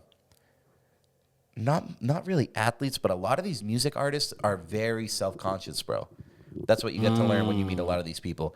Some athletes too, you know, like boxers and stuff, because they have like a cauliflowered ear or they have a cut, like a scar that, you know, a lot of these people are very self-conscious. So you have to, when I walk in and get to know somebody, I talk to them and I look at their mannerisms first. Like, oh, how do they sit? How do they look like when they're laughing? Like I'm looking at you for like a good 3 minutes while I'm talking to you, seeing how you move. That's so fire. Like, if you just pull someone into a studio and shoot them, you're going to be like, you're not going to get the best work because they're not fully comfortable. Exactly. You know, like you have to get these people in there. Like all the time I have people being like, I'm not good in front of a camera. So I'll say something dumb and make them laugh or, you got to get that image. You have to. You're going to get, that's when they're going to be the best version of themselves in front of you is when they feel the most comfortable. Exactly. Like that's why everybody I meet that I photograph, I have to make them laugh.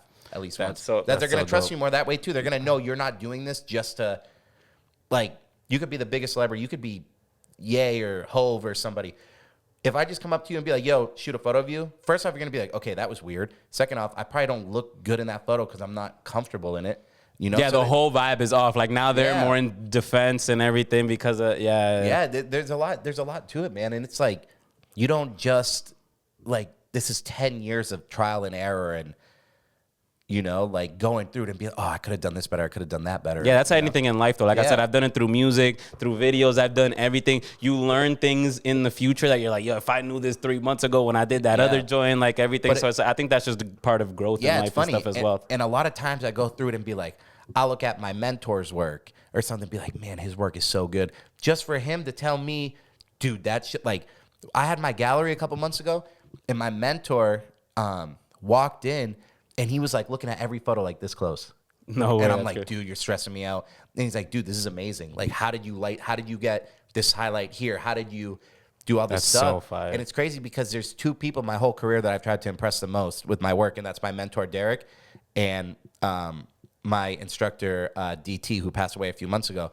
And I worked so hard to impress him just for him to tell me, like, dude, your work, like, stop worrying about what I think of your work. You know, like, just for him to be like just a fan of my work when he's done the craziest shoots for the craziest people, anything you can think of, he photographed. And it's like obviously you're gonna nitpick your own work. You're the one looking at it. The longer I look at something, been doing that my whole career, my whole life. The longer I look at something or edit something, I'm gonna start hating it more. And it's like that initial, like, I can't really sleep on anything.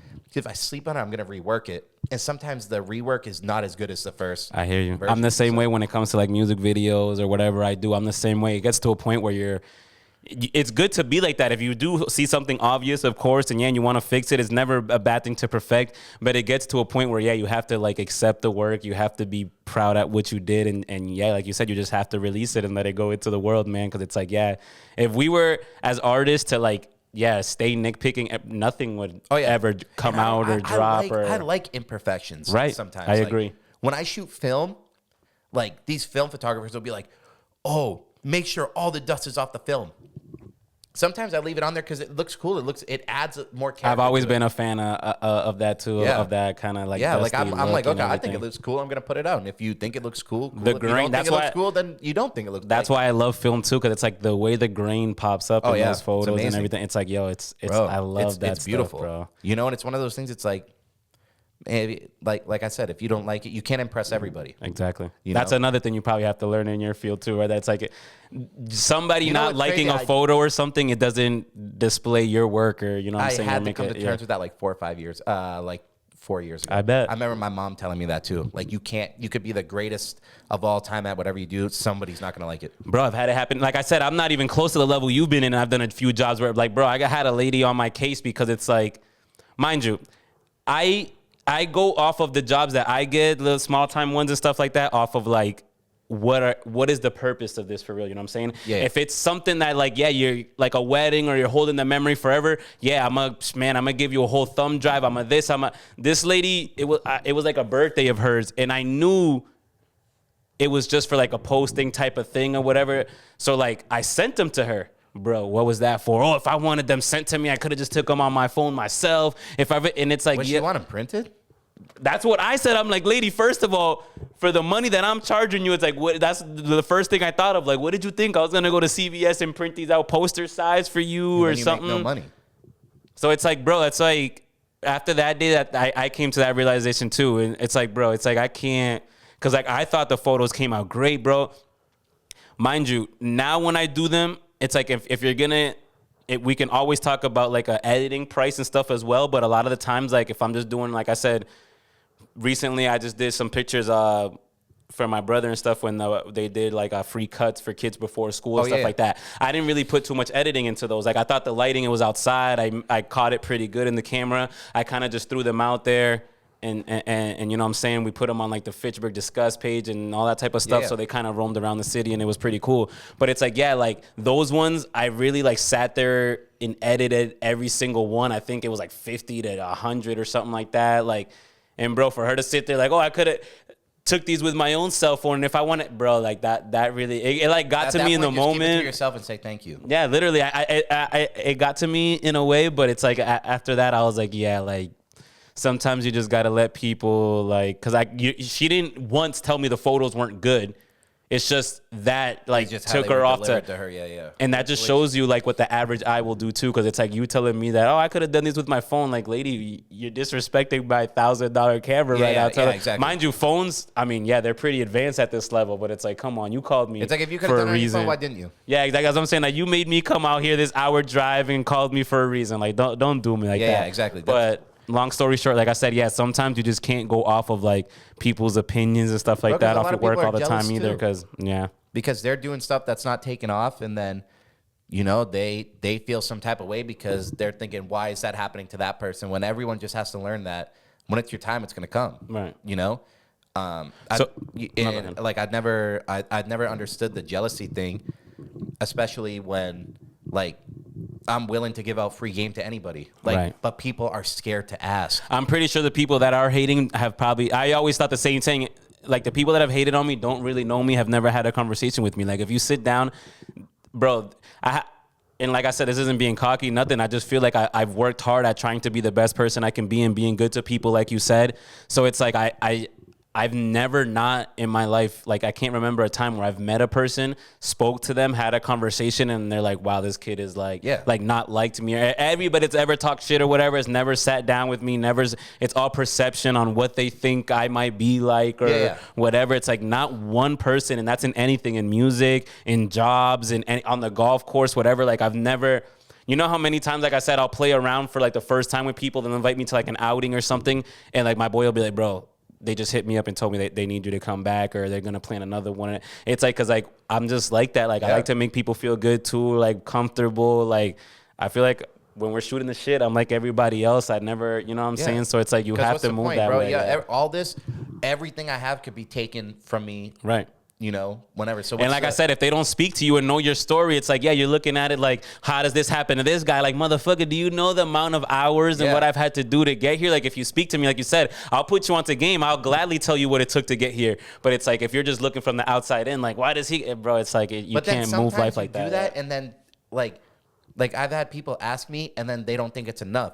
Like, I'm not gonna tell you exactly how. I'll tell you like a shortened version, but I can't give away everything. Yeah, you have to work for something too. Like, what do I look like? Man, you know, when I was a kid, I used to message all these photographers, be like, hey, how'd you get there? They'd be like, don't ever ask me that again. I'm like, okay. Yeah. And now that like I'm shooting bigger and bigger stuff, I know what they mean, but I never want to be like that because in Boston, bro, there's enough work to go around. If I believe it. If you really want it, there's enough work to go around. I believe it. You know? This one's for me too, but also I hope it helps anybody else, upcoming photographer and everything like that.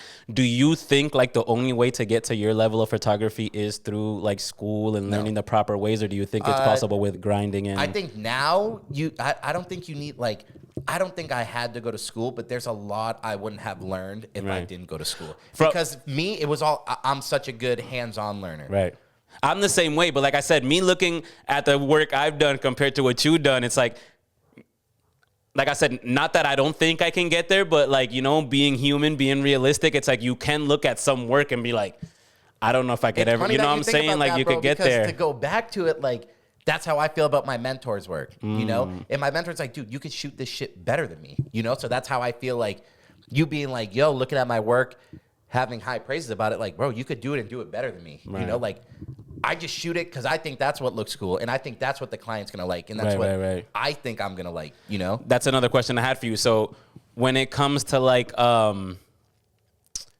do you think even if you don't go to school, learning the processes that you learned in school are important? Like one thing I struggle with, like I said, is like lighting and stuff like that. Like I have a flash to my camera, and the times I've used it in events and weddings and stuff like that, like you said, maybe the person, the client will still like it, but me, when I nitpick and look at him, I'm like, bro, I don't like how my lighting is. I can't get flash and stuff right, like how to bounce it off of things and get the image I really want and stuff. So do you think those type of things are still important to learn? Obviously, like the lighting and everything. It's very important to learn. And I think the best thing for me too was graduating photo school and assisting all these photographers too, because like we were saying earlier, you can learn. You're supposed to be able to learn from everybody, right?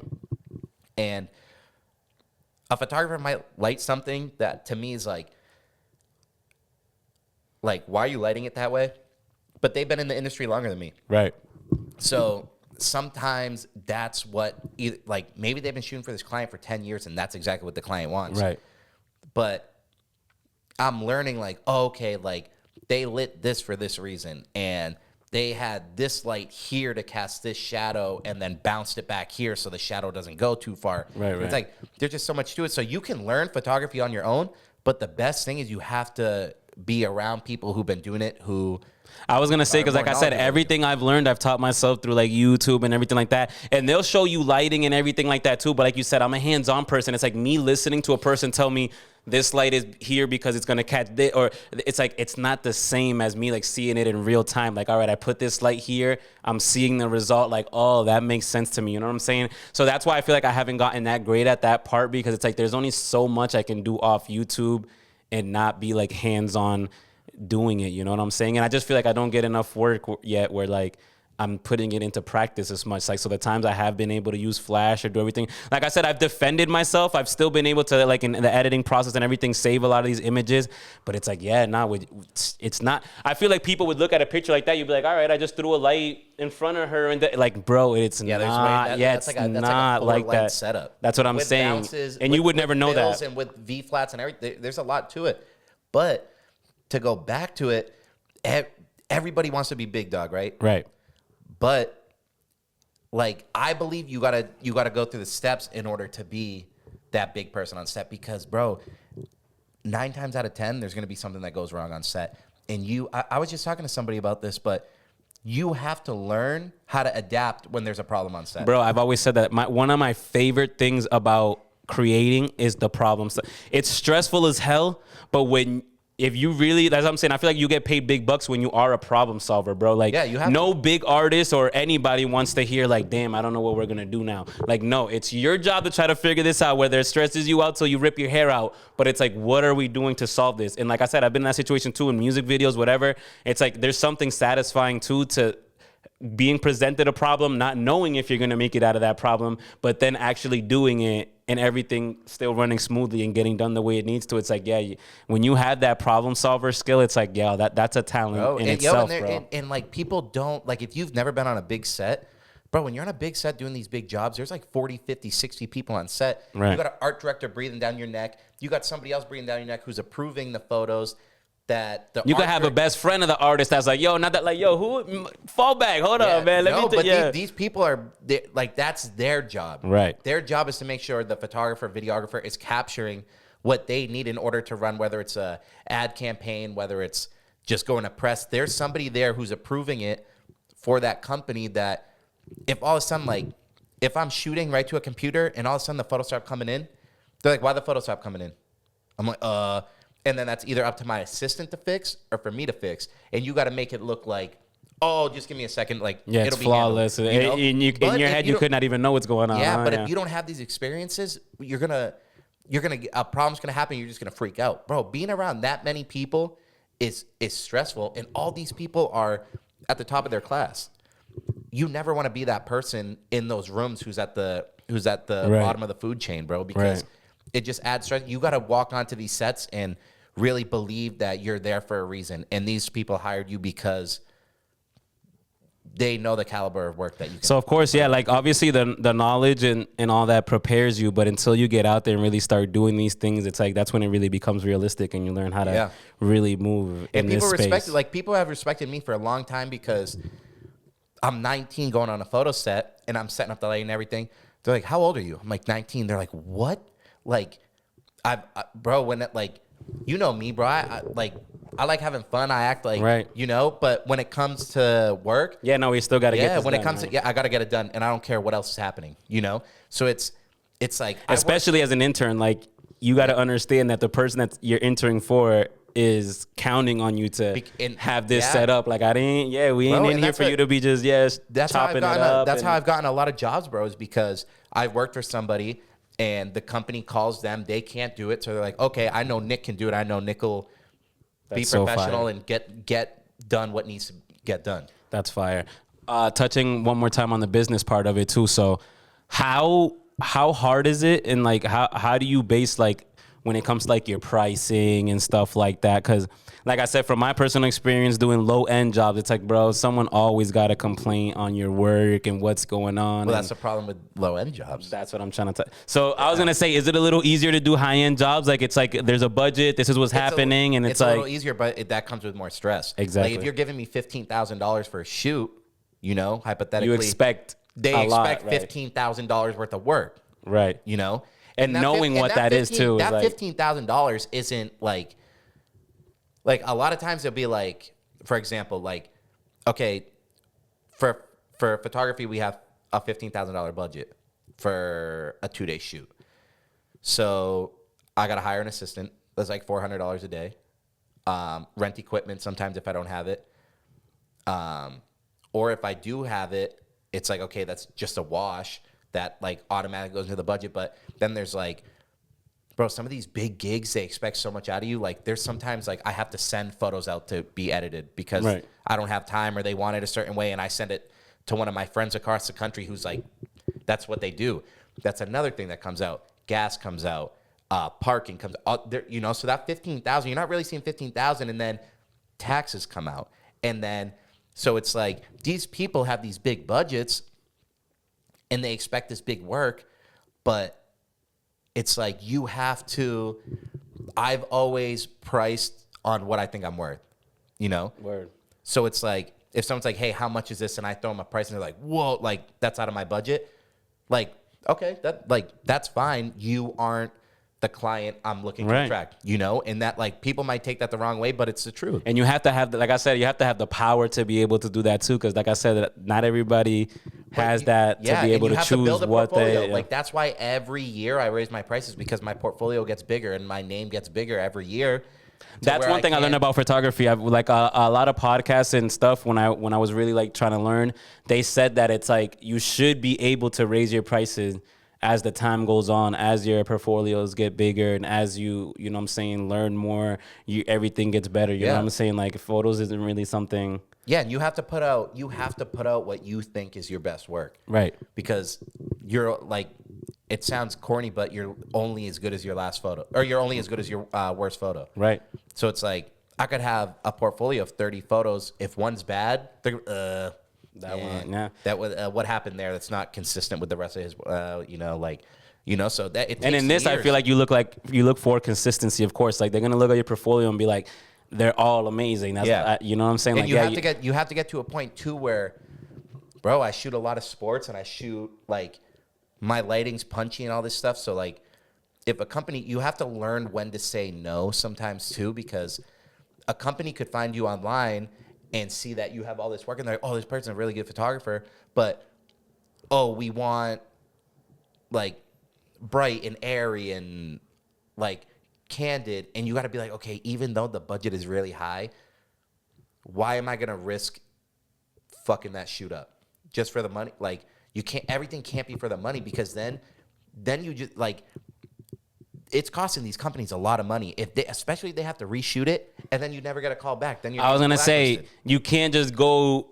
off the big budget and then mess that, like, you know what I'm saying? To continue the money coming in, like you said, you have to make sure that you're confident into this and doing your best work and everything like that to secure other jobs and stuff as well. It's hard when someone comes with a big budget and you're like, oh man, that could pay my rent for the next year. But it's like, okay, just because I did that and I messed the shoot up, now everybody they know. Now your rent ain't paid for like 2 years. Exactly. You know what I'm saying? Yeah. Like, now it's like, okay, now nobody wants to work with me because I got greedy and took the money. What was there a lot of like low end jobs and stuff you took at first before you got to, like, how was that transition from like you said, you came from doing stuff for free, everything, like was when the point where these like budgets of companies and everything like that started coming in, like how was that transition over? Like, yeah, I mean, when I started, I was doing anything to make money. Did you know, like I said, sorry to keep adding more to the question, but like, did you know what these budgets and stuff could be like? Like when they started coming to you with these budgets and stuff, like you were like, okay, I kind of know what I'm doing now. Or it's like you see these numbers and you're like, yo, what the hell do I do with this? These budgets will come to you when they're supposed to come to you. Right. Like you're not going to just wake up one day and you've been taking photos for a month and someone's like, hey, here's $100,000. Like we want to hire you for $100,000. Like that's not what it's going to be like. Dude, when I started, any photo thing, bro, I was doing like baby showers and stuff that I felt uncomfortable shooting because I don't like that. I don't like doing candid stuff all the time. I don't like, and it was just like, okay, well, they're going to give me $100. Boom. That's half of what I have to make in a month in order to, pay my bills. And bro, that's how my portfolio became so diverse, because I was just shooting everything and I was learning from everything that I was shooting. But it's like, then you gradually start to learn, like, then I moved out of my parents' house. Okay, I got to up my rates because now I got to afford to live on my own. My portfolio is getting better. The quality of work's getting better. My client list is building. Equipment. Yeah, equipment, bro. Equipment. They don't understand how much one lens costs, bro. Like, yo, that is crazy, bro. And it never stops. You always you always want to keep up with the newest stuff that's getting put out.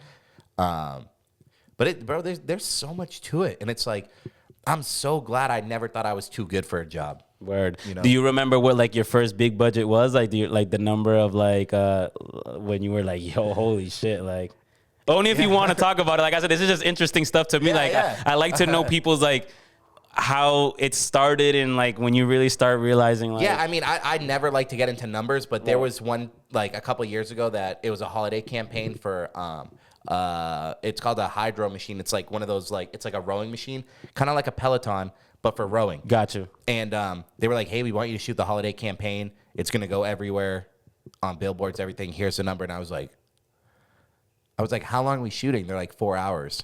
I was like, what? And they're like, you don't even have to edit. They're like, shoot the photos. We have in-house editors. And it was like. So on top of it being a good paycheck, it was an easy job. Bro, it was 4 hours of work. And that check was more than I had in my bank account from 2016 to 2020 combined. Like, that's so crazy. That must be an amazing feeling. And it was just like, and I hired my best friend from photo school to come and work with me on it.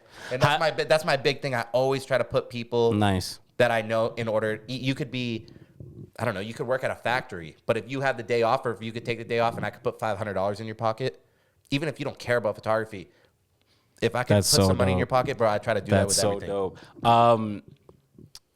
What was I going to go with this? I had a good one.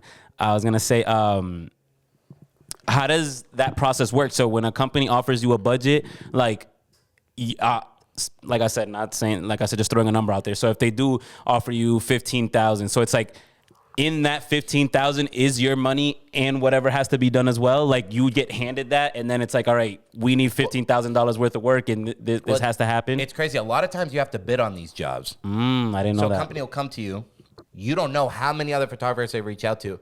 This is what we need. What can you do, and what's your price? You got to do a whole thing, send it out to them.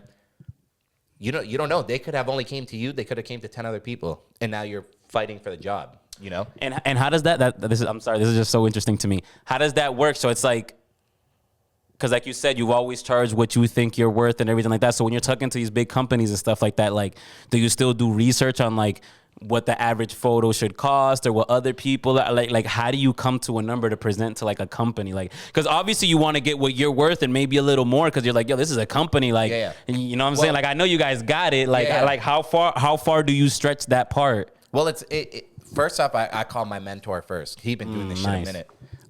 But he'll never tell me his number because he always wants me to have my own number. But these big companies is nice, bro, because on top of you charging for you to go and take the photo, now there's usage fees that come into it. And usage fees, you can charge usage fees for 6 months, 3 months, a year, 5 years. And what is that? Like, so like a usage fee is like where it's going to be used. Is it going to be used on billboards? Is it going to be used online? Is it going to be used on a TV commercial? Is it going to be used, you know, like on the side of a building, on trains or whatever?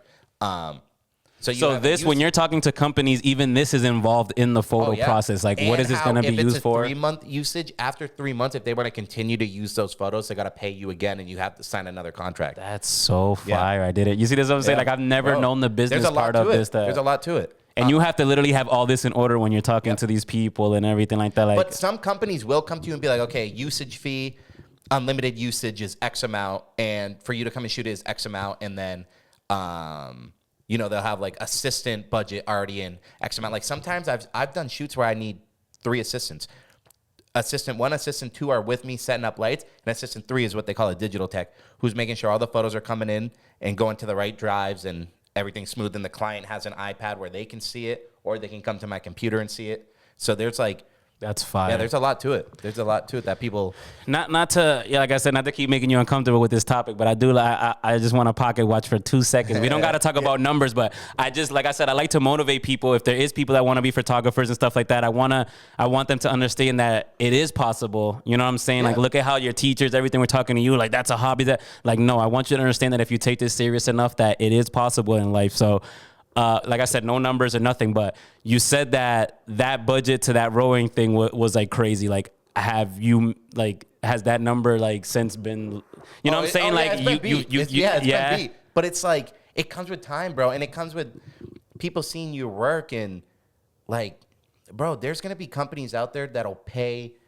Every company has a budget for what they have to spend a year in like press and photo and video and all that. Bro, there's companies, if they want you enough, they'll spend top dollar on you. You know, that's so fire. And you just have to walk onto that set, looking like the man, bro. Like, bro, I'm telling you, people give me $300-400 for a wedding, and I'm like, yo, I got like, especially that, like I said, because not that this isn't important or nothing, but I feel like that has such sentimental value. Like, this is a person's wedding, a birthday. Like, they'll be showing this to people 30 years down the line. It's like, yo, I can't mess this up. You know what I'm saying? And thank God, like I said, the people for the most part that I have done and everything like that have enjoyed it. They've loved it, all that. So it's like, it's a cool feeling when they're happy with your work. But it's like, it's like, I can imagine what you go through. Cause like I said, people give me $300-400-500 and I'm like, yo, I cannot. Like I said, the night before, I'm super prepared, everything charged, make sure I don't forget nothing. Like, get there, no playing games, setting everything up, get into. It's like, you just can't play with people's money and stuff like that when they're. I'm very superstitious, bro. So if I have a shoot, I could have a shoot at 10 p.m. Bro, from midnight, when the day starts midnight, until after the shoot, I'm not eating. I don't eat. Yeah, I don't eat. I don't eat before a shoot, because one time I ate before a shoot, I got to a shoot, I had no memory cards on me. Ever since then, that was like 7, 8 years ago. My guy takes being hungry literal. Hunger for the game is for real, bro. One, I don't like, after I eat, everyone after they eat, they get tired and fatigued and whatever. I don't want to be like that when I shoot, you know? I want to have the most energy I can. I don't eat a lot as it is, but I don't want to I want to be fully focused while I'm on set. So That's I don't so care. fire, That though. shoot could be at 11:59. That day when the day starts at midnight, if I don't eat for 24 hours, I'm like, okay, whatever. Like I don't care. I'm so focused on That's what I so gotta fire. shoot. Yo, discipline, bro. I'll eat after I shoot, and Right. sometimes like. And I bet that meal's amazing. Like that, Oh, yeah, that yeah. post, like I just finished this job and it went well and everything went according to plan meal is like, I bet that. Yo, and on these bro, big jobs, like we get crazy catering and like. and you'll still not. So eat if I and, shoot, if it's a full day shoot and the shoot starts at 8, I won't eat until after the first, like, because sometimes we'll be like, okay, photo's gonna be from 8 to 8:45. After 8:45, there's, video's gonna shoot for an hour. That time, sometimes I'll eat, but usually I wait till like later end of the shoot. But it's just like I don't want to get lazy. Like, bro, I'll bring you on a set sometime. A lot of jobs, let me, bro. A lot of let times me I've know, gotten bro. hired is because of, bro, when I'm shooting, bro, I'm laying on the ground, I'm rolling on the ground, I'm standing on something, doing That's whatever. so fire. I don't want to be like, I'll stay hydrated because I don't want to cramp up, but I don't want any fatigue while I'm shooting, and it's like, that's just how- bro, that'd be amazing. Let me know. Like I said, Yeah. bro, and like I said, if I'm there with you, I'm there to help you. Treat me like the assistant. Yeah. Like, don't ever think that like I'm all about the learning and whatever. I'm a big process guy too, bro. Like I said, one thing I've learned about these last few years, I be telling everybody that it's like I love school. It did obviously implement a lot of things in me. It did teach me the basics, math, but it's like, bro, these last like 5-6 years of my life, I feel like have been the most I've ever learned in life. Like me self-teaching myself. Like I said, I taught myself how to golf. I'm pretty decent. I taught myself how to use a camera, how to do videos. Like I said, through YouTube and everything is how I learned how to do an LLC. Because like I said, that's dope that you had that since day one, bro. I'm learning how to do these things as like a 30-year-old person now in this age of my life. No, of course. And like I said, I've enjoyed like I said, and there's moments, bro, when I first started learning how to use a camera, bro, like that first month, same thing. I did this all through COVID. I'm like, yo, I really want to get into this. Like now's the time. I'm at home, like whatever. Bro, you can ask my girl. I'd be there like, bro, they're talking about apertures and this and f-stops and it. I'm like, yo, what are we talking about? It's a whole different animal. And it's like now even that I've mastered a little bit. And like now I'll grab the camera like, all right, yeah, lighting this, that, okay, f-stop to this, that. And it's like, yo, it's crazy. Like when I first started, I'm like, oh, there's no way I'm ever going to get. And I'm the type of person when I purchase something, as bad as I want to use it, obviously I turn it around and mess around with it. But it's like until I start really using this thing, it's like, bro, I have to sit here and really... Like, I feel like the reward for me is putting myself through school, basically, and then, like, we'll get to turning it on and but, like, at least learn. So it's like, bro, I was at the point where I'm like, bro, I'm never going to get to actually use this camera, bro. You studied it's like, and then one video, like I said, on aperture, this, that, leads to another one on... shutter speed. Yeah, and then I'm like, yo... ISO, I'm like, yo, I'm never going to get to this point, bro. So it's like, it's almost overwhelming in a way as well, too. Bro, there's so much to it. There's still stuff that comes out that, like... A huge adjustment now is learning AI and how AI can benefit what I do and make Isn't my it workflow crazy, right? quicker. You probably never thought as a photographer you'd have to crazy. implement There's a lot of things into... that I used to take hours to do that I can it's like a click of a button and it does it for me in seconds. It's crazy. That's so wild, right? It's crazy. But the only thing scary with that is now clients expect more out of you. Right. Because, AI can do it. Yeah, but I'm a human. Right. Like, the emotion, everything is always gonna. Yeah. That's what I say about the AI thing. Like, it's cool, it's innovative, it's amazing if used in the proper way. But there's just certain things that, like, the human eye, like you said, imperfections in things, everything that just a robot is just never going to understand. For sure. Feeling, you know what I'm saying? Like, it's never gonna equate to the same thing. Exactly. No, I agree 100%. And that's like the topic of like. If I meet somebody new and I'm like, oh, I'm a photographer, that's one of the first questions, bro, the past year that I've been asked is, oh, are you scared AI is going to take your job? No. Right. Like, no, because people are always going to want that human-to-human interaction. Of course. Last question on this topic. Because like I said, even though we've talked about how much money can be made and everything, I also want people to understand how much goes invested into what you do as well, too. Like, because I'm sure, like I said, you've seen plenty of healthy checks and everything like that, but like, I'm sure a good amount of that has to go back, like you said, into equipment. New stuff comes out, different. Yeah, like, a lot of it. Like at the beginning, everything was going back in. Everything was going back into my business, And you have to spend a lot of money for taxes too. Like, you have to have write-offs. You have to buy cameras and stuff like that to help your craft in order to not have to pay $1 million a year in taxes. Was that hard to learn that part of the process, like the business side of that? Because like I said, that's some people, a lot of people, like I said, they'll think you just get a camera, you start shooting, and it's over. It's like, no, there's a whole business side to this. Like you said, write-offs, things people probably have never, words they've never heard in their lives, that you have to learn these things when it comes to actually doing something as a business. So it's like, did you also go into it at 19 or whatever, knowing that part of it? Or is like, was that a learning process as well? I knew because of photo school.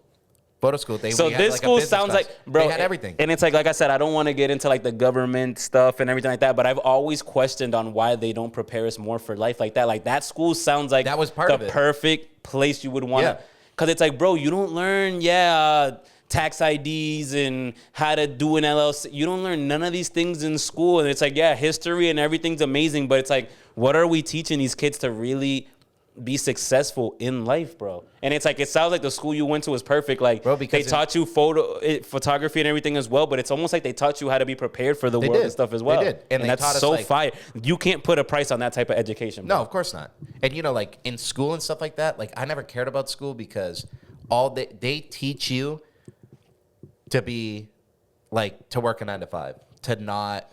Like, I've always felt the same way too. It's like I said, not to get too political or nothing, but it's like they almost teach you just how to be like another robot or whatever in society. It's like, just go be, which is something, like I said, not to put my mom on the spot. I love you, Mom, no matter what to death. Like, I'm not judging, but it's something she always it always bothered me too growing up, because it's like like I said, I'm sure it's a parent just being a parent and doesn't want to see you struggling or be broke. But a lot of times in my life, like chasing music or anything I wanted to do, my mom was always like, well, I mean, I get you want to do that, but I mean, you got to do something to supply these bills. Like, yo, there's a factory high. And like you said, same thing with you. Your mom's sending you McDonald's. My mom's talking to me about factories and stuff. And I'm like, bro, I don't want to hear, like, who wants to hear, but you know what I'm saying? At 19, bro, I'd be pissed, bro, when my mom, I'd wake up in the morning, text message from my mom, like, Indeed, McDonald's. And you're like, yo, all this stuff. I'm like, bro, don't send me, like, I know I'm broke. Don't send, like, you know, I was the same way. And like you said, you're a kid, so it's easier to get emotional about those type of things. Later, bro, and she tells me all the time, she's like, I just wanted what's best for you. I agree. And I know that. Now I look back, I'm like, thank God I had that to, you know, because I did, like, I could have fallen back and did that. And, you know, having my mom support means the world to me, but I never would be here if I did that. I was the same way though. Like I said, my mom would tell me all the time, like, yeah, but this fact, like, I mean, you got rent, you got this, you got a kid, and I get it. Like I said, it was from a good place in her heart, but it's like, it's hard for you as the visionary to. And like I said, in my family, at least, hasn't been someone that's broke out that way, like in the artistic level. Yeah. So it's like you said, it's hard for them to grasp that you're like, yo, you want to make music or you want to take photos and you want to, even this, like you want to talk and you think you're going to, okay. Like, you know, it's hard for them as an older generation where all they know is to work hard and supply for their family and everything like that to kind of grasp that part of it. You know what I'm saying? So it's like, I want people to understand that too, how much like gets invested into this and how much you have to put back into your craft. Like I said, cameras and everything are so expensive. Like it's not, bro. And it's like there's like how could I ever expect my mom to understand it when, like you said, being the first person to break out and do it, like, bro. And the biggest thing you hear when it comes to artists is starving artist, right? So it's like how it like it's scary, but that's why I say, yo, if I didn't do this at 19, I don't know if I could have been 28 and jumped right into it. You know, it's hard. And it's just like, I believe everything happens when it's supposed to happen. Right. And everything happens at the right time. And I'm just grateful that it happened to me when it did. That's amazing stuff, bro. Okay. Do you have any like goals on where, like I said, after you've made the money, you've gotten jobs, you've done everything, I'm sure you're not comfortable in the sense that you're not hungry anymore, but comfortable enough where like it's not the struggle, like you said, of hopping in on trains and not having food to eat. Like, where do you go from here? Is there any goals left that you still want to accomplish? Like any bigger jobs? Like, do you where do you want to? The dream is to have Nike as a regular client and shoot all their campaigns that you see on all their billboards and everything. The goal is to just, you know, do this full time as long as I can for the rest of my life and just like show everybody that it's possible and shoot these big campaigns and, you know, wake up and just be like, okay, I gotta shoot so-and-so today, like big name or whether it's a celebrity or an athlete or, you know, it's like the goal is to just keep doing this and just keep having fun as long as I can. That's so fire, bro. Before we get out of here, too, like I said, I wanted to pull up a couple posts and just see where your mind was at during a few of these. So let me see. I have them saved on here somewhere. Yeah, we'll get you out of here. Like I said, no, you're good, bro. Like I said, it's been such an interesting conversation. I hope everybody enjoys it the way I've enjoyed it. Because, like I said, this is so dope, bro. This is really why I do it. Like I said, at the end of the day, I have a well-paying job. You know what I'm saying? Like, I could just do the civilian thing and just not do nothing. But like I said, all this stuff is just so interesting to me. And it's like I really just sit down with, like, my buddies, my friends, people I know, and just really learn a lot about them. And, like, I hope it resonates with people and I can teach them stuff and everything like that. Because to me, like I said, learning is everything. And this is just such an interesting way to kind of, like, get people to open up and stuff like that. It's a whole new level of respect, too. Right. No, for sure. So first one we'll go, I mean, we spoke about it a little bit, but I'm guessing this is what you spoke about here when it came to the Billboard and stuff like that. I think what was that, March of 2020? Yeah, March of 2020. And that's on 2 billboards at the same time in Times Square. And the worst part about that was I couldn't even go and see him in person because I was literally about to ask you, did you take this? It got sent to you and everything like that? Oh, man. I couldn't even go see him in person. It's still a dope feeling. I was going to say, you know what happened? It's a documentary. It's a dope feeling. No, of course. That's the way that's the attitude to have as well. So, and like I said, you said this was just like a regular pic. You had just done photo shoots for Joyner. Bro, we set up, in Joyner's crib at the time. He had like a big garage, and it was so funny because I pulled up there and I was in like my piece of shit Mazda, and he's like, yo, you mind moving your car so I can pull my car out of the garage? I was like, yeah. He's like, just park on the street. So I parked on the street, and this motherfucker fucking pulls out in his Bugatti. I'm like, oh my God. You still had the overheating, John, or everything like that? Oh, like, man. Yo, backs of Bugatti. I'm like, this motherfucker. And then, bro, set up a backdrop in his garage, set up some lights, and like I said, we spent a few hours together, hung out, chopped it up. And I had heard crazy stuff about him in the past, about him like, I know you've known Joyner a long time, bro. You remember, man, what was he had a mixtape out, and he had a bus wrapped in the mixtape. Yep. So that's when I met Joyner back then. That was like 2015. Yeah. That was part of his marketing campaign and everything too, when he got that RV and was traveling around and giving out CDs. So I had known him for a few years before I had photographed him, and I used to hear crazy stuff about him being a dickhead and all this stuff. And then, bro, I meet him. Yo, it's crazy. I heard the same thing, like his arm around me. He's like, yo, we chopped it up about everything for like 3-4 hours. I think I think what people mistake that for people that like to get work done. Maybe these people were in rooms with him where he was trying to get something done. Like I said, you got to understand the anxiety, the things that go into trying to get videos and different things like that done. You know what I'm saying? So maybe I think to be a boss, sometimes you got to be that guy. Bro, you know what I'm saying? Like, things got to get done. So I feel like it's maybe something like that, because I'm with you 100%. I had heard things too and everything. I had heard things about people after me. I'm like, maybe it's just the people we are, and you guys didn't approach them the right way, everything. Because it's like, because I'm like, yo, I have nothing bad to say about Joyner Lucas whatsoever. Gave me advice, chopped it up with me. Like I said, we did a few songs, some that never released or nothing, but like we did studio sessions together plenty of times and it's like, I've never got that vibe that everybody be talking. I'm like, I don't see it. You gotta realize maybe he was having a bad day when you met him. Right. They're human too. Maybe he didn't want to take a photo with you because something else was going on. Like that to me, that doesn't, like, you can't assassinate someone's character because of that. Nowadays everyone's looking for a come up. Everyone's looking to get like 1,000 likes on their Instagram photo because they were shoulder to shoulder with this person. It's tough being an artist nowadays. When the person left and never gonna think of that person again in their life. For sure. I'm telling you, you know what I mean? It's crazy. It's tough to be an artist nowadays, especially like I said with all this camera stuff and everything. Like everyone's looking for a come up, bro, and everyone's looking to just say they're boys with you because they were next to you. Shit. I mean, it's part of life, though. What can you do? Man. I'm just glad I'm not like that. Right. So backtracking to what you were saying, though. So he pulls in. Mind you, it's funny you say that because artists be like that, but you almost are motivated in a way, because I have a funny story about that, too.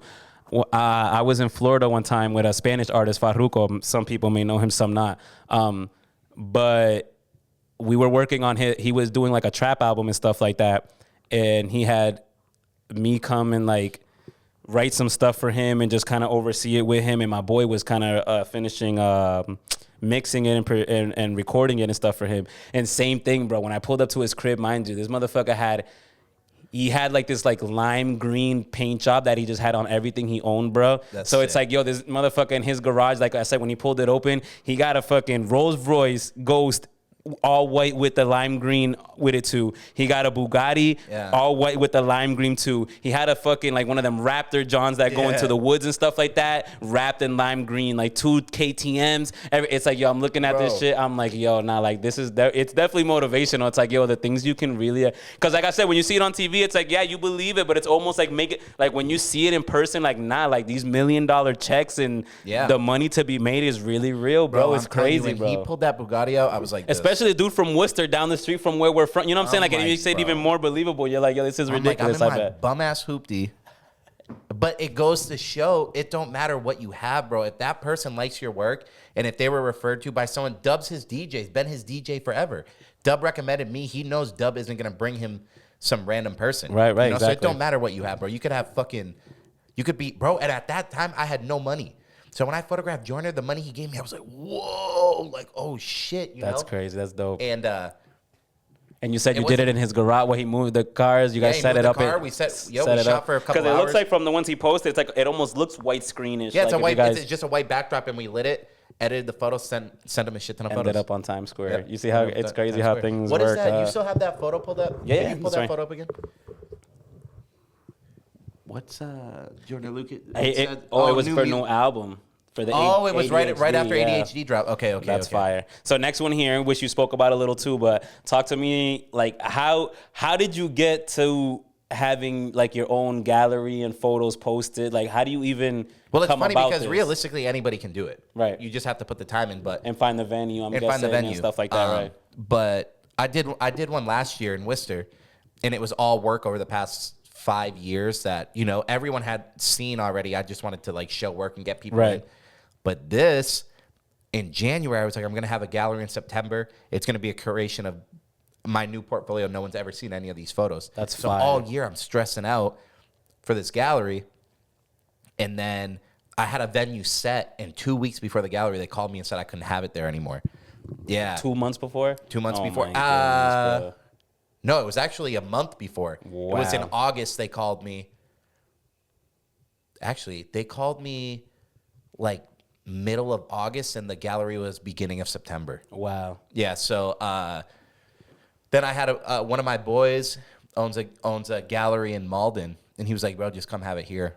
Then we had it there, and it worked out great. Yeah, isn't it crazy? Yeah. When another door, Yeah, it was crazy. when one closes, another opens. Yeah. To get photos done like this, you just like get them. You pay for them to get printed like that, or you just kind of just so like what I'll do is like. So I'm guessing there's a good money invested into doing something like this too, right? The venue, the frames, just to get people to walk in the door to see your work and have a good time and like be able to appreciate it. Like a lot of the people that I did were like professional athletes that like I had known through somebody or had a personal relationship with that I could be like, yo, this is what I'm doing. It would be like an honor if I could shoot you for it, bro. And as soon as I was telling people like, yo, it's for a gallery, they're like, yo, I'd love to be a part of it. That's bro, so fire. I had like Olympians in there. I had professional athletes, like models that have models for like Fendi and Yeezy and all these huge, bro. And it was like attests to the respect you have, bro. All these people, like it was nothing. They did it out of love. I didn't give none of them a single dollar. They donated their time to me, and they said, yo, like keep like, we know you love it and keep doing what you're doing. That's so fire, bro. Then we have this one too. I said you posted that your work was actually used for an actual book and stuff like that. I don't know exactly who this is, but it's still dope. Like, so this book was like available everywhere, Barnes and Nobles type of thing, Still everything. Is. Yeah. And that's a New York Times bestseller. That's crazy. How'd you come up on that? Like, so I was doing. First of all, what is this person? Like I said, I don't know exactly what this person. It's an Olympian. Okay, she's an Olympian. That's Brianna Scurry. She's a 2-time gold medalist Olympian. Nice soccer legend, bro, from the '99 Olympics. Like legend. Oh, and I see the credits. They actually put your name in the book and everything. So fire, bro. But I was doing a job. I got a call from my art director in New York. She's like, yo, I love your work. We need someone to photograph the cover of a memoir for Brianna Scurry in DC. Right. And I was like, Brianna Scurry, like the soccer player? And the art director's like, yeah, you want to do it? I say, yep, let me know details. Went through a bunch of details. This is at like the height of COVID. No, this is a little after COVID. This is 2021 I shot that. So I drove out to DC, me and Brianna spent like 2 hours together. Came home, edited it. That's the photo she loved, and that's the photo she wanted to throw on the cover, and threw it on How's the cover. that? That gotta be a validating feeling too, Bro, right? I'm like, yeah. yo, a book. Yo, It's on a like book, and I can walk into Barnes and Noble and see it. So every time I'm like in Barnes and Noble with like one of my friends or something, I'm like, yo, come over here. They open the book, the cover of the book. It says That's photography so by Nick fire, Nogueira. Yeah, it's bro. legendary, bro. It's like it's just cool, like that random shit can happen. But that's what I mean by people are talking about you when you don't even know them. Like this art director from New York just happened to find me and was like, yo, he'd be perfect for the cover based off, you know. I was gonna say, how do you even come up like? Did you walk into it knowing it was for a book and everything like that? Like, the first email said it was yeah. for the cover of a memoir. That's another goal of mine. I always wanted to photograph a cover of a book. That's so fire. That's why I literally chose, like I said, because like I said, your concert work, everything is amazing. But I'm like, I went through your stuff and I'm like, I saved these because I'm like, these are pictures that not every, you know what I'm saying? Like, you just don't think of like a billboard or Times Square or like, you know what I'm saying? Like, a lot of people think photos. Yeah, nowadays we just think Instagram posting them, maybe a campaign somewhere. But it's like, it's dope to see like how far your work has gone to. Like I said, so the next one. That's the stuff I was talking about. That's all over Boston on the trains and everything that I used So to. this is for, we have here. That's for Southern New Hampshire University, who I do a lot of work for now. And how do you come up on a job like this? They just hit you up and said, we just want photo work for the school I had an to agent promote? for a little bit. Gotcha. They were looking for someone to come shoot campaigns for them. Out of like 40 photographers that my agent sent, they liked my work the best. They were like, yo, come shoot some stuff for us, which led to shooting that campaign. So fire. And they this were is like I said, the Boston Marathon. I was gonna say, yeah, and you're posting it. This is subways, Everywhere. billboards, Everywhere. on the side of buildings. Yeah, And this is all your work, these bro. train stations that I used to not be able to afford to take Like even on top of building, like, Yeah, bro, that's crazy. in airports. Yeah, That's so fire, bro. yeah, it's bro. And how did that go? This is like studio too. You Yep, that was it. That was in people and studio, every- and that's for Southern New Hampshire University too. But like, I had never had a photo in an airport until then. That's so you know? fire. It's And just then- like there's just so much like Last one. No, this isn't the last one, but yeah, another one we have here too is the ADHD cover. Yeah, that's a lot of stuff changed when that came out. yeah. Too. This was Yeah, for that the was- ISIS. Okay. That was the same. That was the same day. The photos that were in Times Square. That was the same day we did the album cover too. So, and bro, not for nothing, this is an iconic joiner photo. Like, I've seen this Yeah, a lot. This there was one a of lot him. that went into that. A lot that went into that. That's That it so was like fire, bro. Joyner. You know, Joyner's tall. Well, of course. So I couldn't. So I didn't have a tripod. So we had like this little rig thing, and I wasn't tall enough even standing on something to shoot it because you had to keep the camera like perfectly still in order to do that, because you have to shoot his face and then his hands in front of his face and bring it into post and do all this stuff yeah. and after. And his videographer was a little taller than me. So I was like, yo, when I'm holding this little like light stand, like one of those, it was like my camera on one of those light stands. That's crazy. Like wobbling. So I'm holding it and I say, yo, when I tell you to take the shot, take the shot.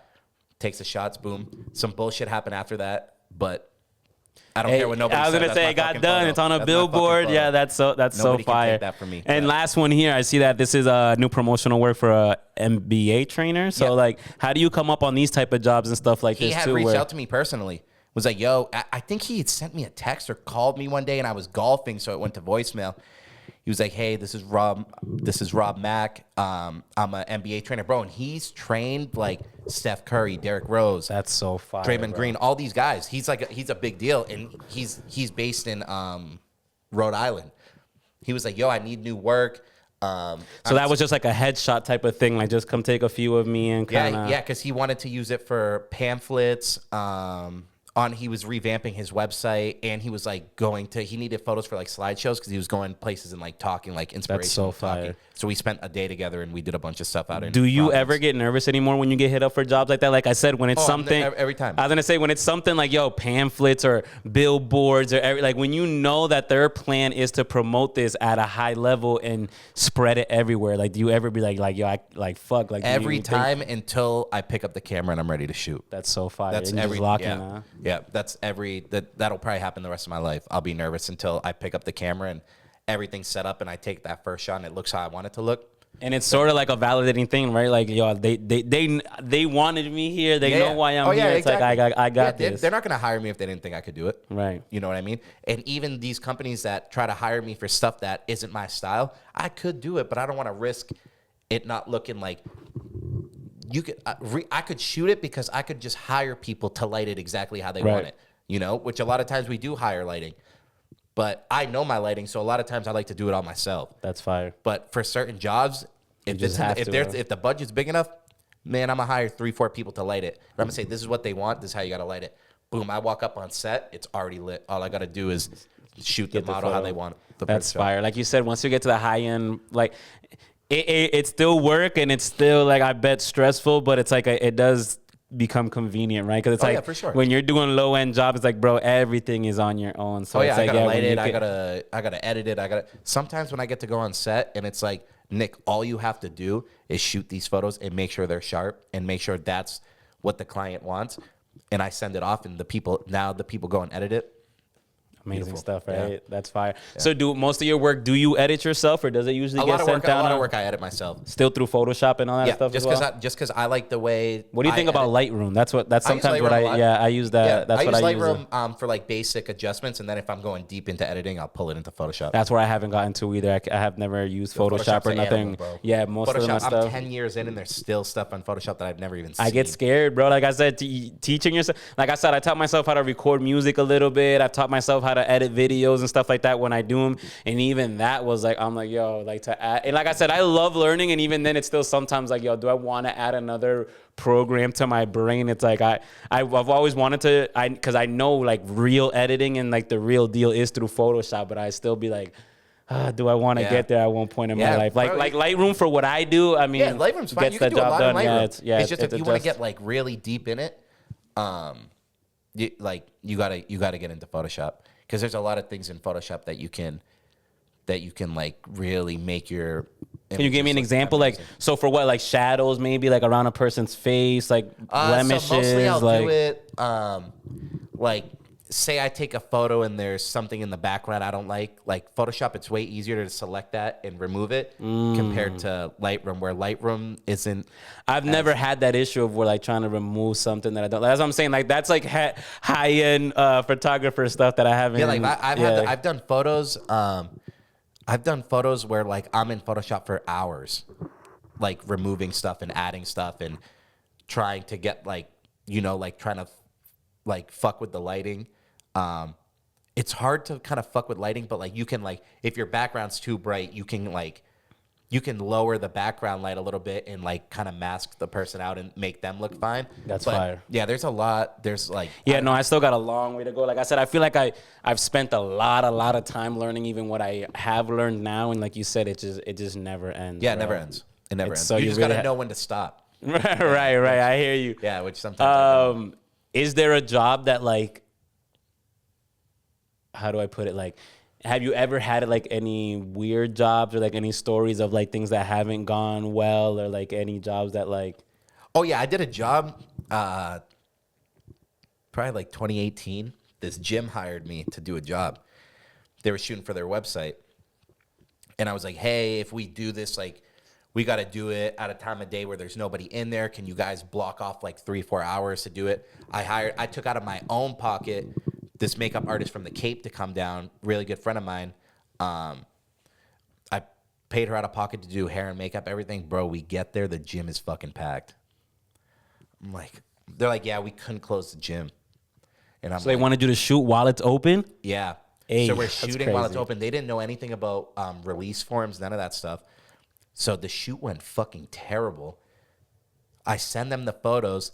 They were like, hey, we'll give you extra to send us more photos. I send them more photos. They're like, yeah, we're not paying you because we don't like the photos. Yeah. So they gave me the initial payment, but they never paid me more. And it was just like it was a mess. I was like, they were just employees who were like on the gym's marketing team, and they just didn't know what they were doing. Everything I told them disregarded. It was a mess. That's crazy. Yeah. And now to balance it out, is there a job that's been your favorite job so far that you've had a blast on, or even if it's just been the paycheck or everything has a line, like the money, the vibe, like, is there something you can think of where like, yo, this job was like one of the best times I've had doing it so far? Or? There's a lot. Like the most recent one, like it wasn't even a job. I was just there having fun. But when I photographed Lotto, I seen that last month. Bro, she was like the coolest person ever. Really? Like came up, shook my hand, we hung out for mad long. Like stuff like that. When you get to meet like these people who like are like these high profile names and like they're just like mad cool. It's like, bro, you can't beat like, that, right? Yeah, like some of these people I meet, I'm like, wow, these people like, and these people like a lot of these people fucking love art.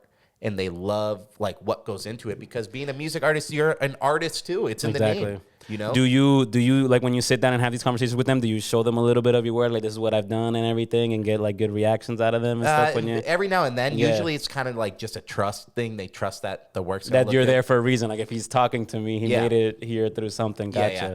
But it's like, it's cool, man. There's so many jobs that I've done that I'm like, this is why I do it. You know, and like getting the client's reaction is like the best part when they're like, yo, you fucking killed it. And then that's when you know you're going to get a call back. Yeah, it's validating. You know? No, that's amazing, brother. Last thing, and then we'll get you out of here on this. This one's definitely for me too. Has nothing to do with photography. You know, I'm obsessed with golf and everything right now. So I kind of wanted to talk to you a little bit about that. You had told me when we've played before a few things and stuff like that, but I kind of wanted to go a little bit deeper into it. But like talk to me how you got involved in it. Like, how did you? Because if anybody doesn't know, this man, like I said, don't let him fool you. He's nasty at golf. Like I said, and I'm sure, like you said, there's things of your game you'd like to fix and everything like that. But people got to understand, like I always tell people, like you can't feel bad when you're golfing, you're doing bad, because if you go across America, 90% of the time you're going to find bad golfers, bro. There's like a select few that really like are good like that and can get it popping. So like maybe to you, you're like, I mean, I'm good, but like, I mean, obviously, yeah, pro level is pro level, but it's like on the amateur level of your everyday golfer, like you got it. So it's how did you get to that point? I started super young, like 4 years old. I would go out with my grandfather and we go to the driving range. Stuff like that. Did your dad? Because like I said, your dad golf too. I was gonna say him being a BMX rider. It's like it doesn't seem like but 2 and 2 would just go and mess around. Gotcha. Your grandfather took it serious though. My dad's dad been playing forever and is a really good golfer. And you know he would take me out and we'd hit the driving range and stuff like that. And then I don't know. I've always just like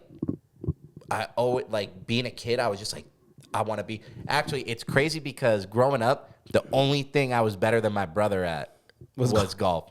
So that was my only thing that like, okay, now I got to beat him by a lot. Yeah, that's hilarious. I've been on and off golfing my whole life. And like the past 5 years is when I've taken it more serious. And bro, I play like 4 or 5 days a week in the that's in the nice American weathers. dream, bro. That's what gets me to where I'm at with it, because I play so often, you know? That's fire.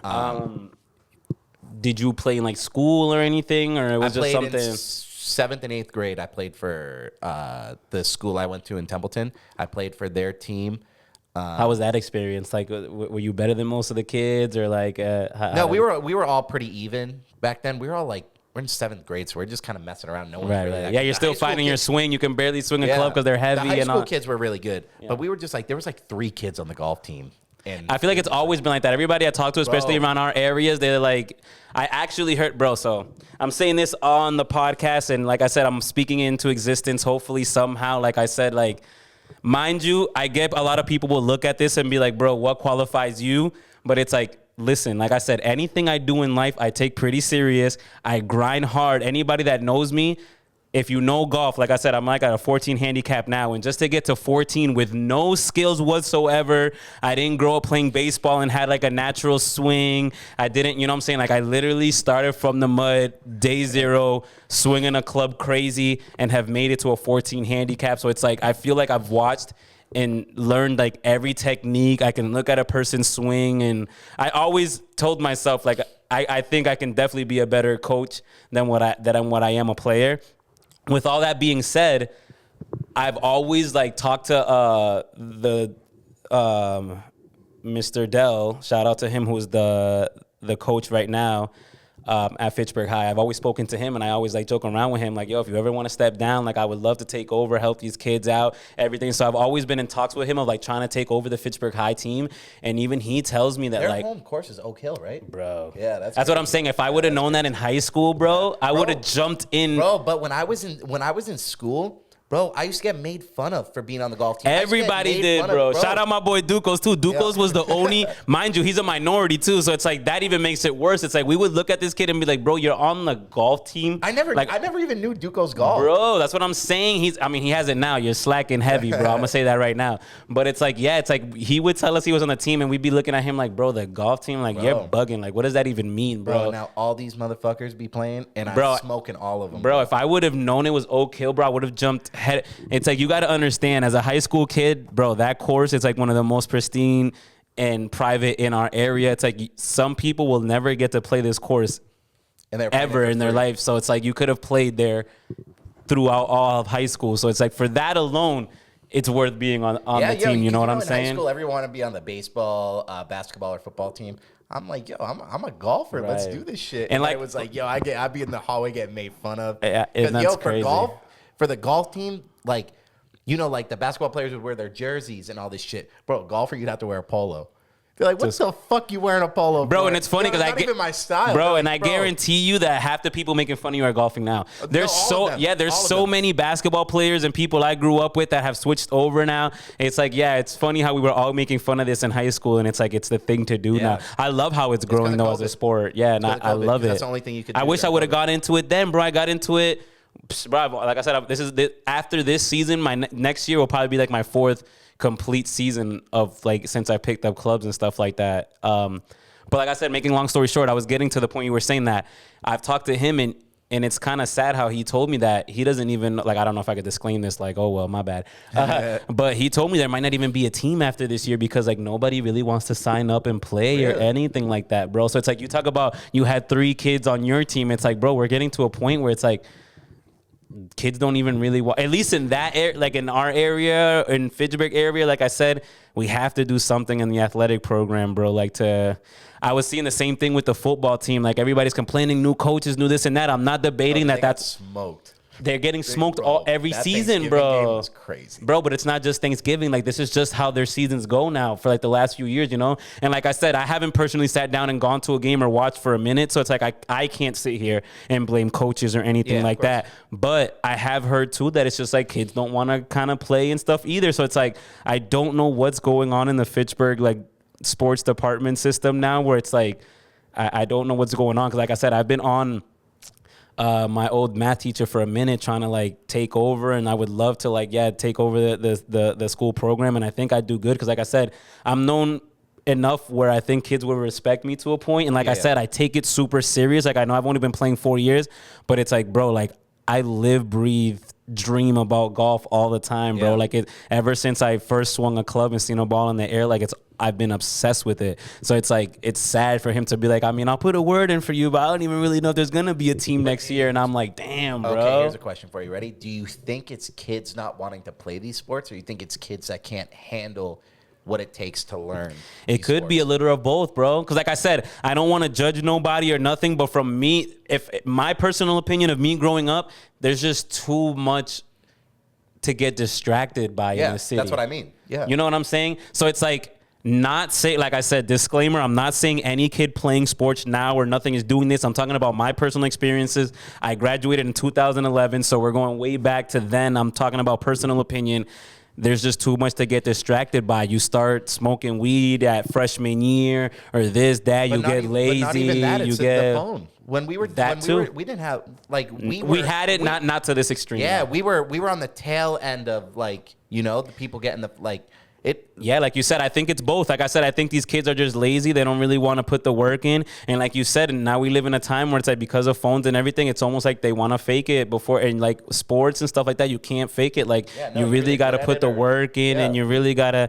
So like I said, I haven't been around the school in a while. I haven't seen a game for a while because I know they haven't been that great. So I can't say exactly what it is. But from the outside looking in, it's kind of sad, bro, that like, we're just not getting. Like I said, the golf program hurts me because like I said, I would love to take over, try to do something, get kids to play. Like I said, I feel like I could help them train, definitely get better, at least get a few into college. You know what I'm saying? Like I can't say you can go pro, but like I'm confident that I could help a lot of these kids out. And it's like the future of like a golf team in Fitchburg High isn't even guaranteed anymore. So it's kind of which is crazy to me because of how big it is, but I get it. Yeah, like I said, so hopefully, like I said, with putting this into the air, man, like I said, Fitchburg High, man, bring me in. Like I said, I wouldn't mind trying to, like I said, recruit kids, whatever. Bro, I'm doing it with my own kids. I would love to get like my little nephews. I feel like in order to save the program, like it has to, you would love to get kids to play in high school now, but I think it would have to start with like developing kids like in middle school type of thing. You know what I'm saying? Yeah, no, for so that's an ultimate goal of mine, is to try to start like, kids that by the time you get into high school, you're actually really competing and doing good. So like I said, right now I'm just working with my kids and see if I can get them to that level. But I don't know, man. Like I said, hopefully, they figure it out in Fitchburg and they can get to that level as well too. But besides that, like I said, so you said there was 3 kids on your team, everything. Were you putting up decent numbers in high school and everything like that? Or was it, I feel like I hear a lot about high school kids like, like 2, 3, 4 overs, like Bro, it's still amazing. I didn't get good at golf until like 3 years ago. Really? Well, I was decent when I was like young, but like how I'm playing now is like. Is this the lowest like handicap you've been in? Because you're like single digit handicap right now, so it's like this is. My guy with the 8.2. Yeah. That's my goal next year. Like I said, I'm stuck at 14 right now. There's a few things I got to get together, but I'm definitely trying to crack that single digit. And my thing is, I always got to play with people better than me. I'm the same, bro. It's my favorite thing to do. Like I said, my whole life, like I said, I've never been ashamed of being in the room with people smarter than me. Because like I said, I'm a person that asks questions and gets down to it. So it's like I have no issues. And I'm a person that, bro, like you said, I'm not gonna say it's. I honestly, I could debate that golf is one of the hardest things I've ever worked at in my life. Like I said, I'll put music up there and like the camera and stuff like that as well, like learning a couple of crafts. But like you said, until you're super motivated in something, you don't see like how hard you can work. Cause like, bro, like I said, I had to start my swing from the mud. And it's like you said, you'll never be like Tiger Woods level. I mean, you can be, but like it's super tough to get to that level. But it's like, no one will ever be Tiger level. I like to give everybody motivation. You know, I want to throw it out there that, like I said, it's a tough thing to do, but like, I literally feel like I be grinding like that. Like, not that I'm looking to get to that level, but bro, the grind I put into it, like you said, my boys make fun of me. Oh, this guy wanted to make the PGA Tour, one of this. It's like, no, bro, it's just that it's such a hard sport to play, and I feel like I would never enjoy it if I didn't get good, bro. Bro, well, ready? Okay, you see all these athletes, okay? The only sport that makes any athlete look dumb stupid. Is golf. They said it even about Kobe. Like, yo, for a guy that has the Mamba mentality, everything, they get out there. Yeah. And it's like, yo, I've heard that a lot too. And it's true, bro. Like I said, people want you to enjoy it because like, oh, yo, at least you're out in good weather. Like, no, bro. I need to see this ball in the air going where I want it to go. So it's like, bro, the objective is to get a round ball in a round hole that on each side can only fit 2 golf balls in it. That's crazy. You know, it's like, bro, what else is like that? You know, like I've always said that it's like not competing sport to sport, but it's like, to me, my opinion, it's the hardest sport in the world, bro. Because like I said, any other sport you could, like I said, basketball, for instance, like you're in a gym, for the most part, temperatures will be exact every time. There's not going to be nothing really altering your shot except the person defending you and this. Bro, you could go play the same course 7 days in a week, and every day you might have to play the same hole differently, different club, different attack of how you're going to get there, everything. Because like I said, wind changes, light changes, the grass grows differently. Like, bro, that's why I've been proud of myself, bro. Because like I said, this probably is the hardest thing I've worked in life, because it's like, bro, the amount of mental strength because the physical obviously has to go into it as well. But it's like, bro, mentally, the way you have to prepare for golf is like ridiculous. Crazy. Like I said, math goes into it, conditions go into it, knowing what you can take off of a club, how hard you have to hit. It's like, all muscle memory.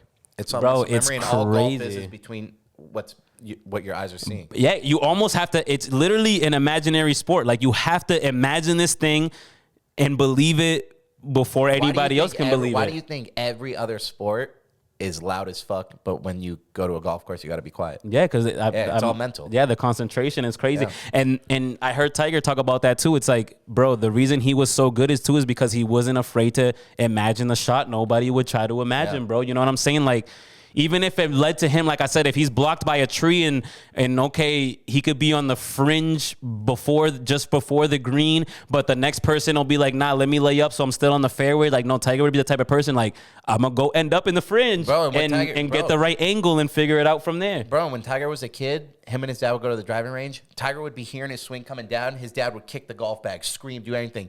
And his dad used to be like, if you can stay focused with me doing that, no one will ever be able to get you out of your focus. I agree. And it worked. And like I said, to anybody else, like I said, I definitely recommend getting your kids into, because like I said, golf, like I said, it sounds cheesy to some people, but until you really get into it, you understand that it's like, bro, it really makes you a better person in life. Like, there's a certain etiquette to it, a certain way you have to move, you have to conduct yourself, you have to present yourself. It's like, it's something, bro, nothing in my life has helped me with frustration and like anger the way golf has, because it's like any other sport. Like I said, basketball, you got 4 other people you could blame, you could fight with the coach on the sideline, you can bro, in golf, you hit a bad shot, you can't do nothing unless you're gonna be looking crazy out there punching yourself in the face or doing you can't do nothing about it. You know what I'm saying? Oh, it's crazy. And it's like, you have to learn. It honestly makes me better, because like I said, bro, now I attack every problem in life that way. It's like, all right, the problem's here. It's you have to face it head on. What are we going to do to fix it? Before, like I said, when I first started playing, it's funny because like I said, I feel like when you're a really high handicap and you first start playing and you're terrible, that's when you yell at yourself the most. You're the hardest on yourself, and you're not thinking like, bro, you haven't put the work in. Yeah. You haven't done anything to hit these shots that you think you can hit, and you have the nerve to be out here yelling at yourself and getting mad. Big dog.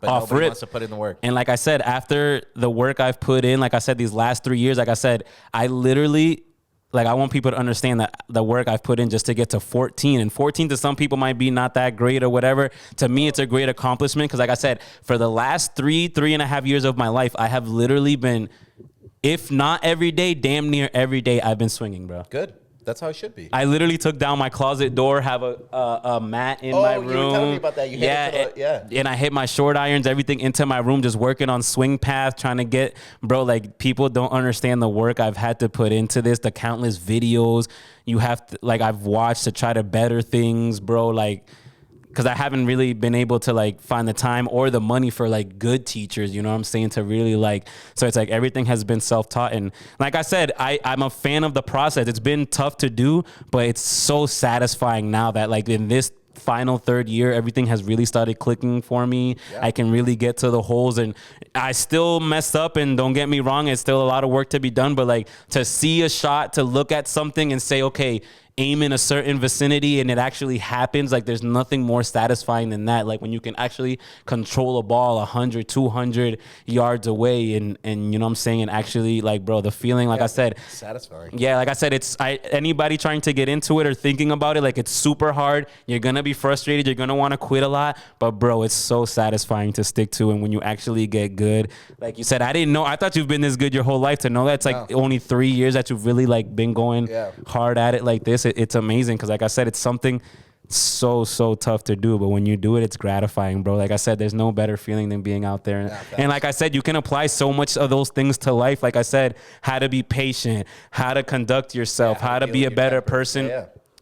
Not to say, like I said, a lot of business meetings, a lot of the people, bro, I've played rounds with people I've never thought. Like I said, you play with cops, with judges, COs, business owners, everything. Like, bro, and it's not impossible. Like I said, it's a pretty costly sport, but it's not impossible. You can definitely get out there for the low, well, in golf prices, you know what I'm saying? Like some people might be like, this is low to you. Like, when you find out what certain places cost and everything, like there is a cheaper way to do it. And I definitely recommend it. Like I said, I think it helps mentally, everything. Like I don't regret it for anything, bro. Like I said, I've fallen in love with that sport, and I think I'll be playing it for that's another thing. You can play that shit till you're like 80 years old. So it's like I came into it at 30. My grandfather's like 85 and still plays. That's crazy, bro. Like last year, shot his age. Bro, that's what I'm saying. That's my ultimate goal. Like Like an 84, sometimes I feel like I started late, and I wish I would have been playing as a kid. But it's like, I mean, it's just never too late. Even I still got like 60 years left in me to play. So bro, it's you're like, good, bro. yeah, no, we working. But yeah, nah, bro. Like I said, I really appreciate you coming on, taking time out of your busy schedule. Like I said, we've damn near almost been 3 hours, and it doesn't even feel like that. This has been a great conversation. And bro, like I really hope you guys enjoy it too. I know it'll be long to watch, but there's so much info, so much you can learn. If especially, like I said, I think you can learn a lot about this even just in life in general. But if you're into photography and it's something you're looking into do, I feel like this is a good starting guide on what it takes and everything to really be a success. Because like I said, I'm not gassing my guy up, nothing. Like I said, go look him up.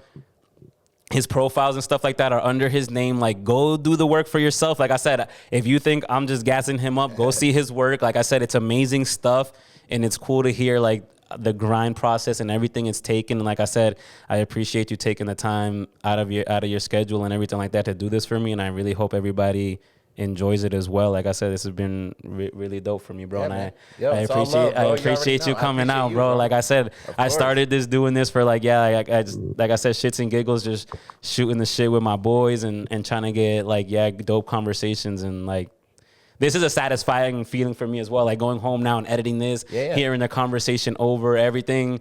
Because there's something weird about it being in it in real time where you kind of don't, after you go back and grasp it, I'm like, nah, this is, and I know this is going to be a dope ass episode. So like I said, once again, I appreciate you coming on. Like I said, I'm going to try to be hitting. So it's like I try to be as consistent as possible for you guys with these episodes and get good guests on, like I said, that have interesting stories and stuff as well. So we'll definitely keep it going moving forward. And like I said, I appreciate you guys tuning in to another episode of the Socially Distanced Podcast.